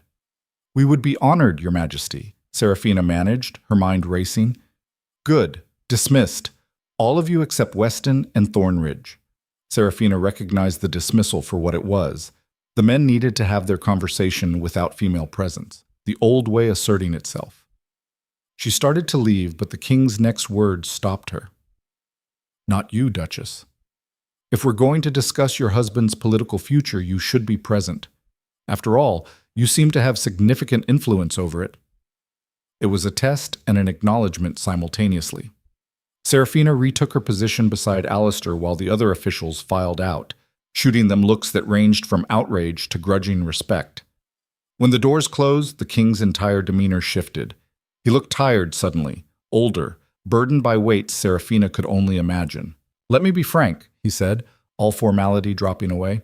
Half my advisors want you stripped of your title and exiled for corrupting traditional values. The other half see you as the future of how this realm will have to function if we're going to survive the next century. I'm caught between them, trying to navigate waters that get more treacherous every day. Your Majesty, the Queen is smarter than I am. Always has been. She reads every report, understands the economic implications of policy better than most of my ministers, and has insights I've learned to trust. But she can't be seen to influence matters directly because that would scandalize everyone who believes women should be decorative and silent. He stood, pacing to the window. You two are living openly what we've been living in secret, a partnership. And it's forcing everyone to confront questions they'd rather ignore about what women are capable of and how power should actually function. Is that why you're considering removing Alistair from his position? Serafina asked carefully. To quiet those questions? I'm considering it because if I don't, I'll have a revolt among the traditionalists. But if I do, I'll be confirming that competence doesn't matter as much as maintaining comfortable lies. He turned back to face them. So here's what's going to happen. You're going to tea with the Queen. She's going to evaluate whether you're actually as capable as the reports suggest or just skilled at causing scandal. Based on her assessment, I'll make my decision. The Queen decides our fate, Alistair said slowly. The Queen decides whether you're an asset or a liability. I trust her judgment more than my own in these matters. He smiled slightly. After all, I married her for love against my father's wishes, and she's made me a better king than I would have been alone. So I'm predisposed to believe in unconventional partnerships. But I need proof that yours serves the realm, not just yourselves. You'll have it, Serafina promised. See that I do. Dismissed. They left the palace in stunned silence, climbing into their carriage without speaking until the doors closed and they were safely away from listening ears. The Queen, Serafina finally said. Everything depends on the Queen. Who we know nothing about except that she's intelligent and the king trusts her. No pressure. Actually, we know more than that. Serafina's mind was already racing, connecting pieces. Lady Blackmore mentioned once that the Queen reads extensively philosophy, economics, even some of the radical French writers, and she's known to have strong opinions on education reform. How does that help us? It means she values intelligence and isn't afraid of challenging traditional thinking. If we can demonstrate that our partnership produces better results than traditional arrangements, measurably better results, she might support us. And if she doesn't? Serafina looked at him steadily. Then we face the consequences together. But I'm not losing faith now. We've come too far. The tea with the Queen took place in her private chambers, away from the formal throne room and its oppressive atmosphere. Queen Charlotte was a handsome woman of perhaps 35, with intelligent eyes in a manner that suggested she suffered fools poorly. Duke and Duchess Thornridge, she greeted them warmly, gesturing to seats in an intimate sitting area. Thank you for joining me. I've been quite curious about you both since the scandal sheet started chronicling your adventures. Your Majesty is kind to receive us, Alistair said. Kind has nothing to do with it. I'm intrigued. The King tells me you've proposed that partnerships between men and women can produce better governance than traditional hierarchical arrangements. I'd like to hear your evidence. For the next hour, Serafina and Alistair presented their case. Not defensively, but collaboratively, each building on the other's points, demonstrating the exact partnership they were defending. They showed the economic data from the trade bill, the estate improvements, the documented increase in worker productivity when treated as humans rather than tools. More importantly, they showed how Serafina's involvement had opened channels of influence that traditional methods missed, how conversations in the salon had prevented opposition before it solidified, how understanding the social dynamics of merchants' wives had revealed economic patterns the men had missed, how combining traditionally male and female spheres of influence created a fuller picture of how policy actually impacted real people. The Queen listened intently, asking pointed questions that revealed she'd done her own research on their situation. You understand, she said finally, that what you're proposing threatens the fundamental structure of how power is distributed in this realm. If women can be partners rather than property, if marriages can be collaborative rather than hierarchical, if intelligence matters more than gender, that changes everything. Yes, Serafina said simply, it does. And you think England is ready for that? I think England doesn't have a choice.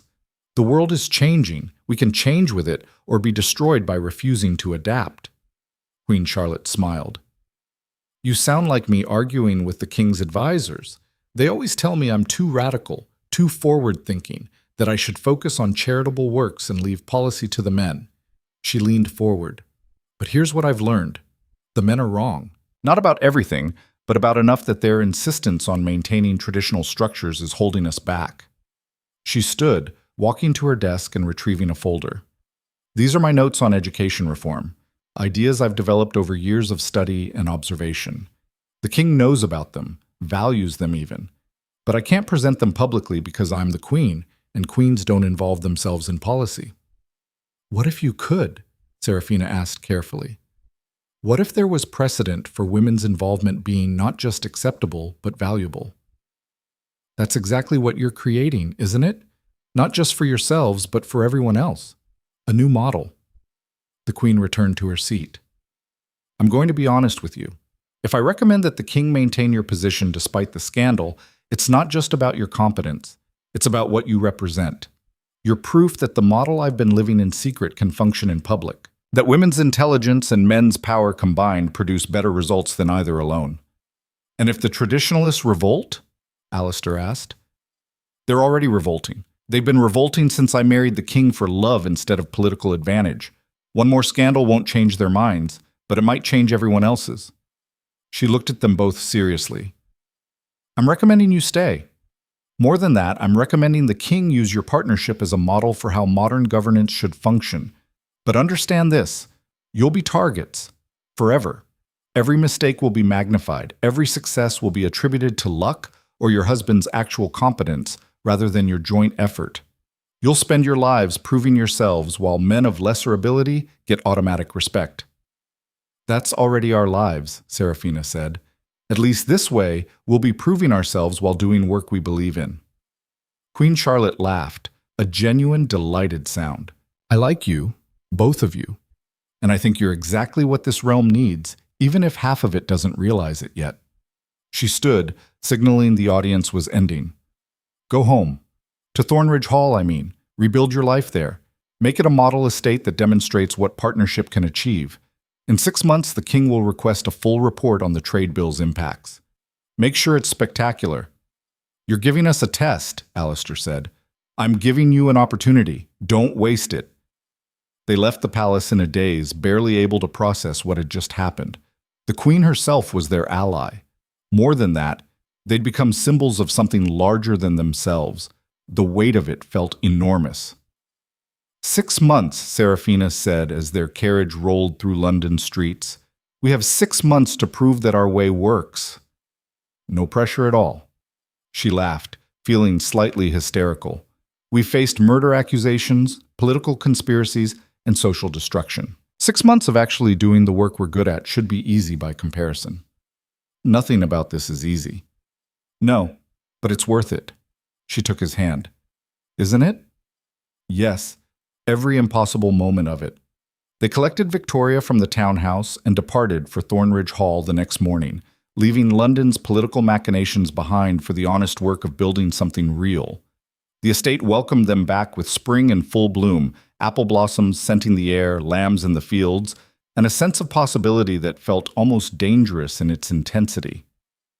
It's beautiful, Victoria said, standing at the window of her new chambers. Not a hidden corner, but a proper suite in the main wing, acknowledging her place in the family. I never imagined I'd have something like this.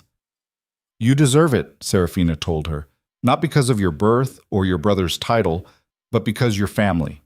That's enough. The next 6 months became a masterclass in transformative work. Alistair and Serafina rebuilt the estate from the ground up using their partnership model. They established a workers' council that gave laborers actual voice in how the estate functioned. They created educational programs for the tenant children, funded by redirecting wasteful decorative expenses. They implemented the same trade reforms on a local level that Alistair had championed in Parliament, creating a model that other estates began studying. More importantly, they documented everything, every improvement, every cost saving, every worker whose life measurably improved. Serafina compiled the data with the thoroughness of someone preparing for battle because she knew that's exactly what they faced.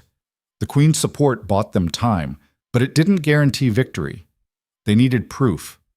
The work was exhausting, constant, and more fulfilling than anything Serafina had imagined. She woke before dawn to review estate ledgers, spent mornings in meetings with tenant representatives, dedicated afternoons to the education programs, and collapsed into bed each night too tired to do anything but fall asleep in Alistair's arms. It was the happiest she'd ever been. We're actually doing it, she said one evening in late September, reviewing the 6-month summary they'd prepared. Look at these numbers. Productivity up 23%, worker satisfaction measurably higher, child literacy increasing. Every metric we established has improved. The king will still question whether it's sustainable, Alistair warned, though he looked equally pleased. 6 months is a short timeline. Then we'll prove it's sustainable by continuing. This isn't just about satisfying the king anymore. This is about creating something that outlasts us. Legacy. Partnership. Legacy.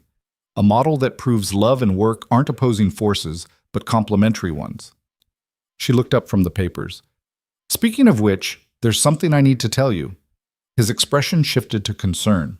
What's wrong? Nothing's wrong. Quite the opposite, actually. She took his hand, placing it on her still flat stomach. I'm pregnant. The world seemed to stop. Alistair stared at her, then at where his hand rested, then back at her face with an expression of such pure, terrified joy that she almost laughed. You're certain? Dr. Hartwell confirmed it yesterday. I'm about 10 weeks along, due in early April. April, spring, new beginnings. His voice cracked slightly. Eleanor died in childbirth. I won't survive if... I'm not Eleanor. And this isn't the past. She cupped his face gently. I'm healthy. We have the best physician in England, and I'm not dying. I'm bringing our child into a world we've built together, a better world than either of us inherited. I'm terrified. So am I. But we're terrified together. That's what makes it bearable. He kissed her then, soft and desperate and full of all the emotions he still struggled to name. When they broke apart, his eyes were wet. A child, our child. An heir to everything we've built, not just the title and the estate, but the actual values, partnership, intelligence, the belief that people matter more than protocol. No pressure on the poor child. None at all, just the weight of changing England's entire social structure. She laughed. We should probably tell Victoria. She'll want to prepare for being an aunt. Victoria's reaction was exactly what they hoped. Tearful joy, immediate planning for the nursery, and enthusiastic declarations about being the best aunt in England's history. The household staff responded with similar delight, and Serafina realized with surprise that these people genuinely cared about them. Not as Duke and Duchess, but as humans who'd treated them like humans in return. The report to the king went out in October, an exhaustive documentation of their 6-month transformation.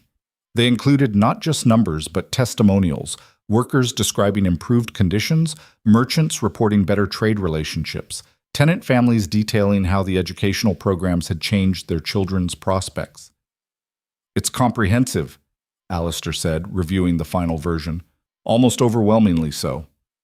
Good. Let them be overwhelmed by evidence.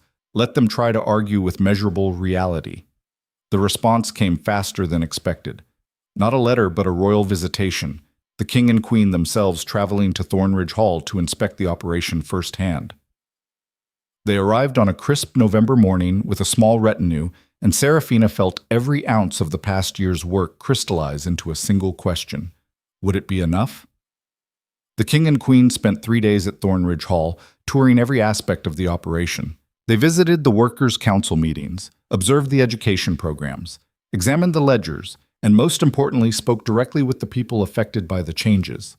On the final evening, they gathered in the drawing room, just the 4 of them, informality that would have been unthinkable a year ago. I'm impressed, the king said simply. Not just by the numbers, though those are remarkable, but by the genuine transformation you've created. This place feels alive in a way most estates don't. Because the people here are treated as alive, Serafina said. Not as tools or decorations, but as humans with value beyond their function. Queen Charlotte smiled. You've proved your point. Partnership produces better results than hierarchy. Collaboration outperforms control. And women's intelligence, when properly valued, contributes to outcomes in ways traditional structures miss. So, Alistair asked carefully, what's the verdict? The verdict, the king said, is that I'm making your model official policy. Not mandatory. I can't force every estate in England to adopt these practices, but I'm establishing Thornridge Hall as a Crown-supported demonstration project. Other estates can send representatives to study your methods. Your partnership will be held up as an example of modern governance. The implications were staggering. Not just validation, but institutionalization of everything they'd built. You understand, the Queen added, that this makes you permanent targets? The traditionalists will hate you. They'll undermine you at every opportunity, and every failure you have will be used as evidence that the entire model is flawed.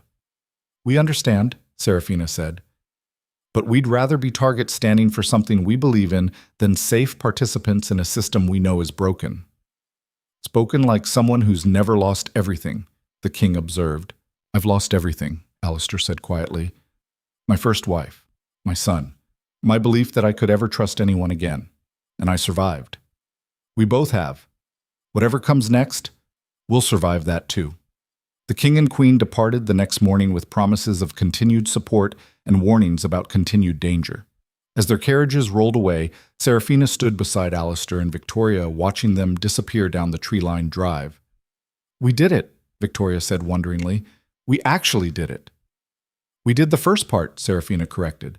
Now comes the hard part, maintaining it, proving it wasn't luck but a sustainable model. Years of work ahead, Alistair observed. A lifetime of work, but good work. Work that matters. He pulled her close, his hand resting on the slight swell of her stomach that would soon become visible. Worth it? Every impossible moment. Winter came to Thornridge Hall with unusual gentleness that year, as if even the weather recognized that something precious was taking root. Seraphina's pregnancy progressed smoothly despite Alistair's persistent anxiety. Dr. Hartwell took up residence in the estate for the final months, and between his medical expertise and the collective determination of everyone in the household, the birth in early April was straightforward and healthy. The baby, a boy with dark hair and storm cloud eyes that seemed to look right through you, was named Edmund, after Alistair's middle name and no ancestor in particular, because this child would create his own legacy rather than inherit someone else's expectations. "He's perfect," Victoria whispered, holding her nephew with the careful reverence of someone who'd never imagined being part of something so normal and miraculous as a family. "He's ours," Seraphina corrected, exhausted but radiant. "All of ours. This household, this partnership, this strange, unconventional family we've built. He's the symbol of all of it." Alistair sat beside her on the bed, his arm around her shoulders, and for once his carefully controlled expression had completely shattered into something raw and overwhelming. "Thank you," he said quietly, "for surviving, for being stronger than I am, for giving me this. We gave each other this. Partnership, remember? I remember. I'll spend the rest of my life remembering." The news of Edmund's birth spread through England with the speed of all good gossip. The scandalous Duke and Duchess, who defied tradition, survived murder accusations, and won the king's support, had produced an heir. The symbolism wasn't lost on anyone. Some celebrated it as proof that new models could work. Others condemned it as further evidence of declining moral standards. But everyone acknowledged it. The Thornridges had fundamentally changed the conversation about marriage, power, and partnership in England. "Your son," Lady Blackmore wrote in a letter that arrived weeks after the birth, "represents the future. I hope England is wise enough to recognize that before it's too late." Spring turned to summer, and summer to autumn, and the work continued. Other estates began sending representatives to study Thornridge Hall's methods. Some implemented changes half-heartedly. A few embraced the full partnership model. Most resisted but couldn't deny the documented results. Seraphina returned to the salon, bringing Edmund with her in the arms of his devoted nurse, and made no apologies for combining motherhood with political influence. Women who'd been taught these were opposing forces watched her do both, and began questioning their own limitations. "You make it look easy," Lady Catherine observed at one gathering, watching Seraphina nurse Edmund between discussions of trade policy. "It's not easy. It's exhausting and messy, and I spend half my time feeling like I'm failing at everything simultaneously, but it's possible. That's the important part. Possible, not perfect." "Revolutionary," Mrs. Ashcroft added. "You're telling women they don't have to choose between family and influence. I'm telling women they were lied to about what choices are available. Some will still choose traditional paths, and that's fine, but it should be a choice, not a default assumption." The conversation rippled outward from that salon, through drawing rooms and kitchens and workshops across England. Not everyone agreed. Many actively fought against the ideas. But the crack had appeared in the assumption that women's roles were fixed and immutable. Years passed. Edmund grew from infant to toddler to a serious young boy who absorbed the partnership model as if it were the only natural way the world could function. Victoria married, not an advantageous match, but a genuine love match with a scholar who valued her mind, and established her own household that operated on principles learned at Thornridge Hall. The trade reforms Alistair had championed became standard policy. Their success impossible to deny even by the most resistant traditionalists. The Estate Workers' Council model spread to other properties, not through mandate but through demonstrated superiority. And Seraphina and Alistair? They built something that outlasted scandal and opposition and the persistent attempt to force them back into traditional molds. They built a marriage that was simultaneously a political partnership, a genuine love affair, and a working model for how two people could create something greater than either of them alone. Not perfect. They fought sometimes, disagreed often, and occasionally fell back into old patterns of control and distance before remembering who they'd chosen to become. But they always came back to the fundamental truth. They were better together. 10 years after their wedding, Seraphina stood in the same drawing room where she'd once felt like a ghost haunting her own life. But now the room hummed with activity.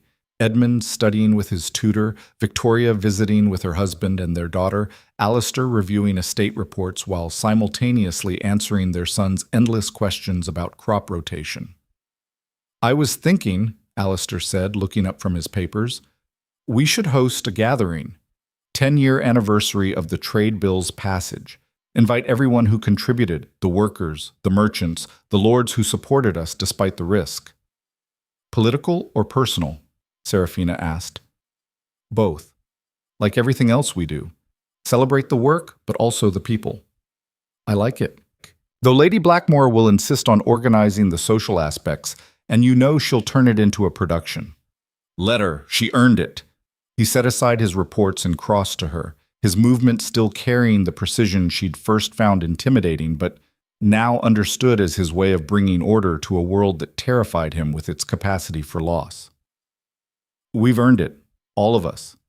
She leaned into him, feeling the solid warmth that had become home. "Do you ever regret it? The scandal, the struggle, the constant battle to prove ourselves?" "No. Because the alternative was the life I was living before you, controlled, cold, safe, and utterly empty.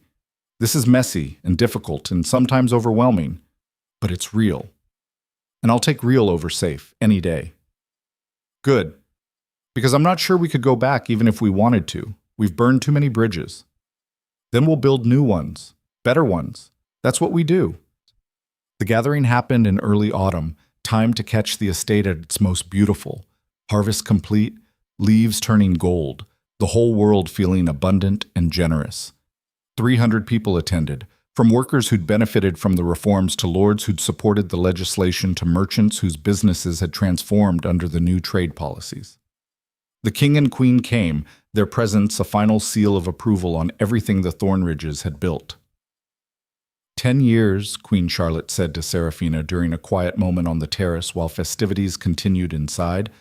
"You've changed England, not overnight, not completely, but measurably. Women speak up more. Men listen more often. Partnerships like yours are becoming more common, at least among younger generations." "Not fast enough," Serafina said. "There's still so much resistance, so much ingrained assumption about what women can and can't do." "Change is generational. You're planting seeds you'll never see fully bloom, but your son will. Your grandchildren will grow up in a world where women's intelligence is valued, where partnerships are normal, where rigid hierarchies have softened into something more humane. That's legacy." "I hope you're right." "I am, because I'm watching it happen in my own life. The king consults me openly now. Not everything, but enough. Other queens are following the model. It's slow, but it's happening." She squeezed Serafina's hand. "Thank you, for being brave enough to live publicly what I could only live privately. You've given all of us permission to be more than decorative." Inside, Alistair was giving a speech. Not flowery or emotional, but his own brand of precise eloquence that laid out exactly what they'd accomplished together and who'd made it possible. He credited workers by name, acknowledged merchants' contributions, thanked lords who'd supported them despite political cost. And then he turned to Serafina. "My wife," he said, the possessive pronoun carrying weight it never had before, taught me that control isn't the same as safety, that vulnerability isn't weakness, that the most dangerous thing I could do was hide from connection because I was terrified of loss. She taught me that partnership produces results hierarchies never could. But more than that, she taught me that it's possible to build something real in a world designed to keep us performing roles rather than living lives. He crossed to her, taking her hand in front of 300 witnesses. 10 years ago, I married a title and a bloodline. Today, I stand beside a partner, a friend, the mother of my child, and the person who makes me better every day I'm fortunate enough to wake up next to her. If this work has succeeded, if these reforms have made England better, it's because she refused to disappear when I tried to make her invisible. It's because she fought for us when I'd given up on the possibility of us meaning anything real." The room erupted in applause, but Serafina only had eyes for him, this man who'd traveled from frozen control to genuine feeling, from treating her like furniture to seeing her as irreplaceable. "I love you," she said, quiet enough that only he could hear beneath the celebration. "I loved you when you were terrified of loving me back. I loved you when we were destroying each other. and I love you now that we've figured out how to build together, just in case you needed reminding. I'll never stop needing reminding or reminding you back. We're a work in progress. The best kind. They stayed late into the evening, celebrating with people who'd become family through choice rather than blood. When the guests finally departed and the household settled into peaceful silence, Serafina and Alistair climbed the stairs to chambers they'd long since learned to share without question. "Worth it?" he asked, the question that had become their private ritual. "Every impossible moment," she answered, the response that had become her truth. They fell into bed together, two people who'd survived scandal and murder accusations and social destruction to build something unprecedented. Not perfect. Never perfect. But real and messy and theirs. Outside, autumn wind rustled through Thornridge Hall's ancient oaks. Inside, a family slept, legitimate and illegitimate, Duke and Duchess and son, all bound by choice rather than obligation.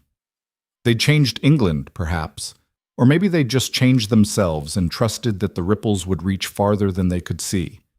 Either way, they'd proven something crucial, that love and power weren't opposing forces but complementary ones, that women's intelligence mattered as much as men's, that partnership produced better results than hierarchy, and that sometimes, when you refuse to disappear, when you fight for connection instead of safety, when you build something real instead of performing something acceptable, you don't just survive.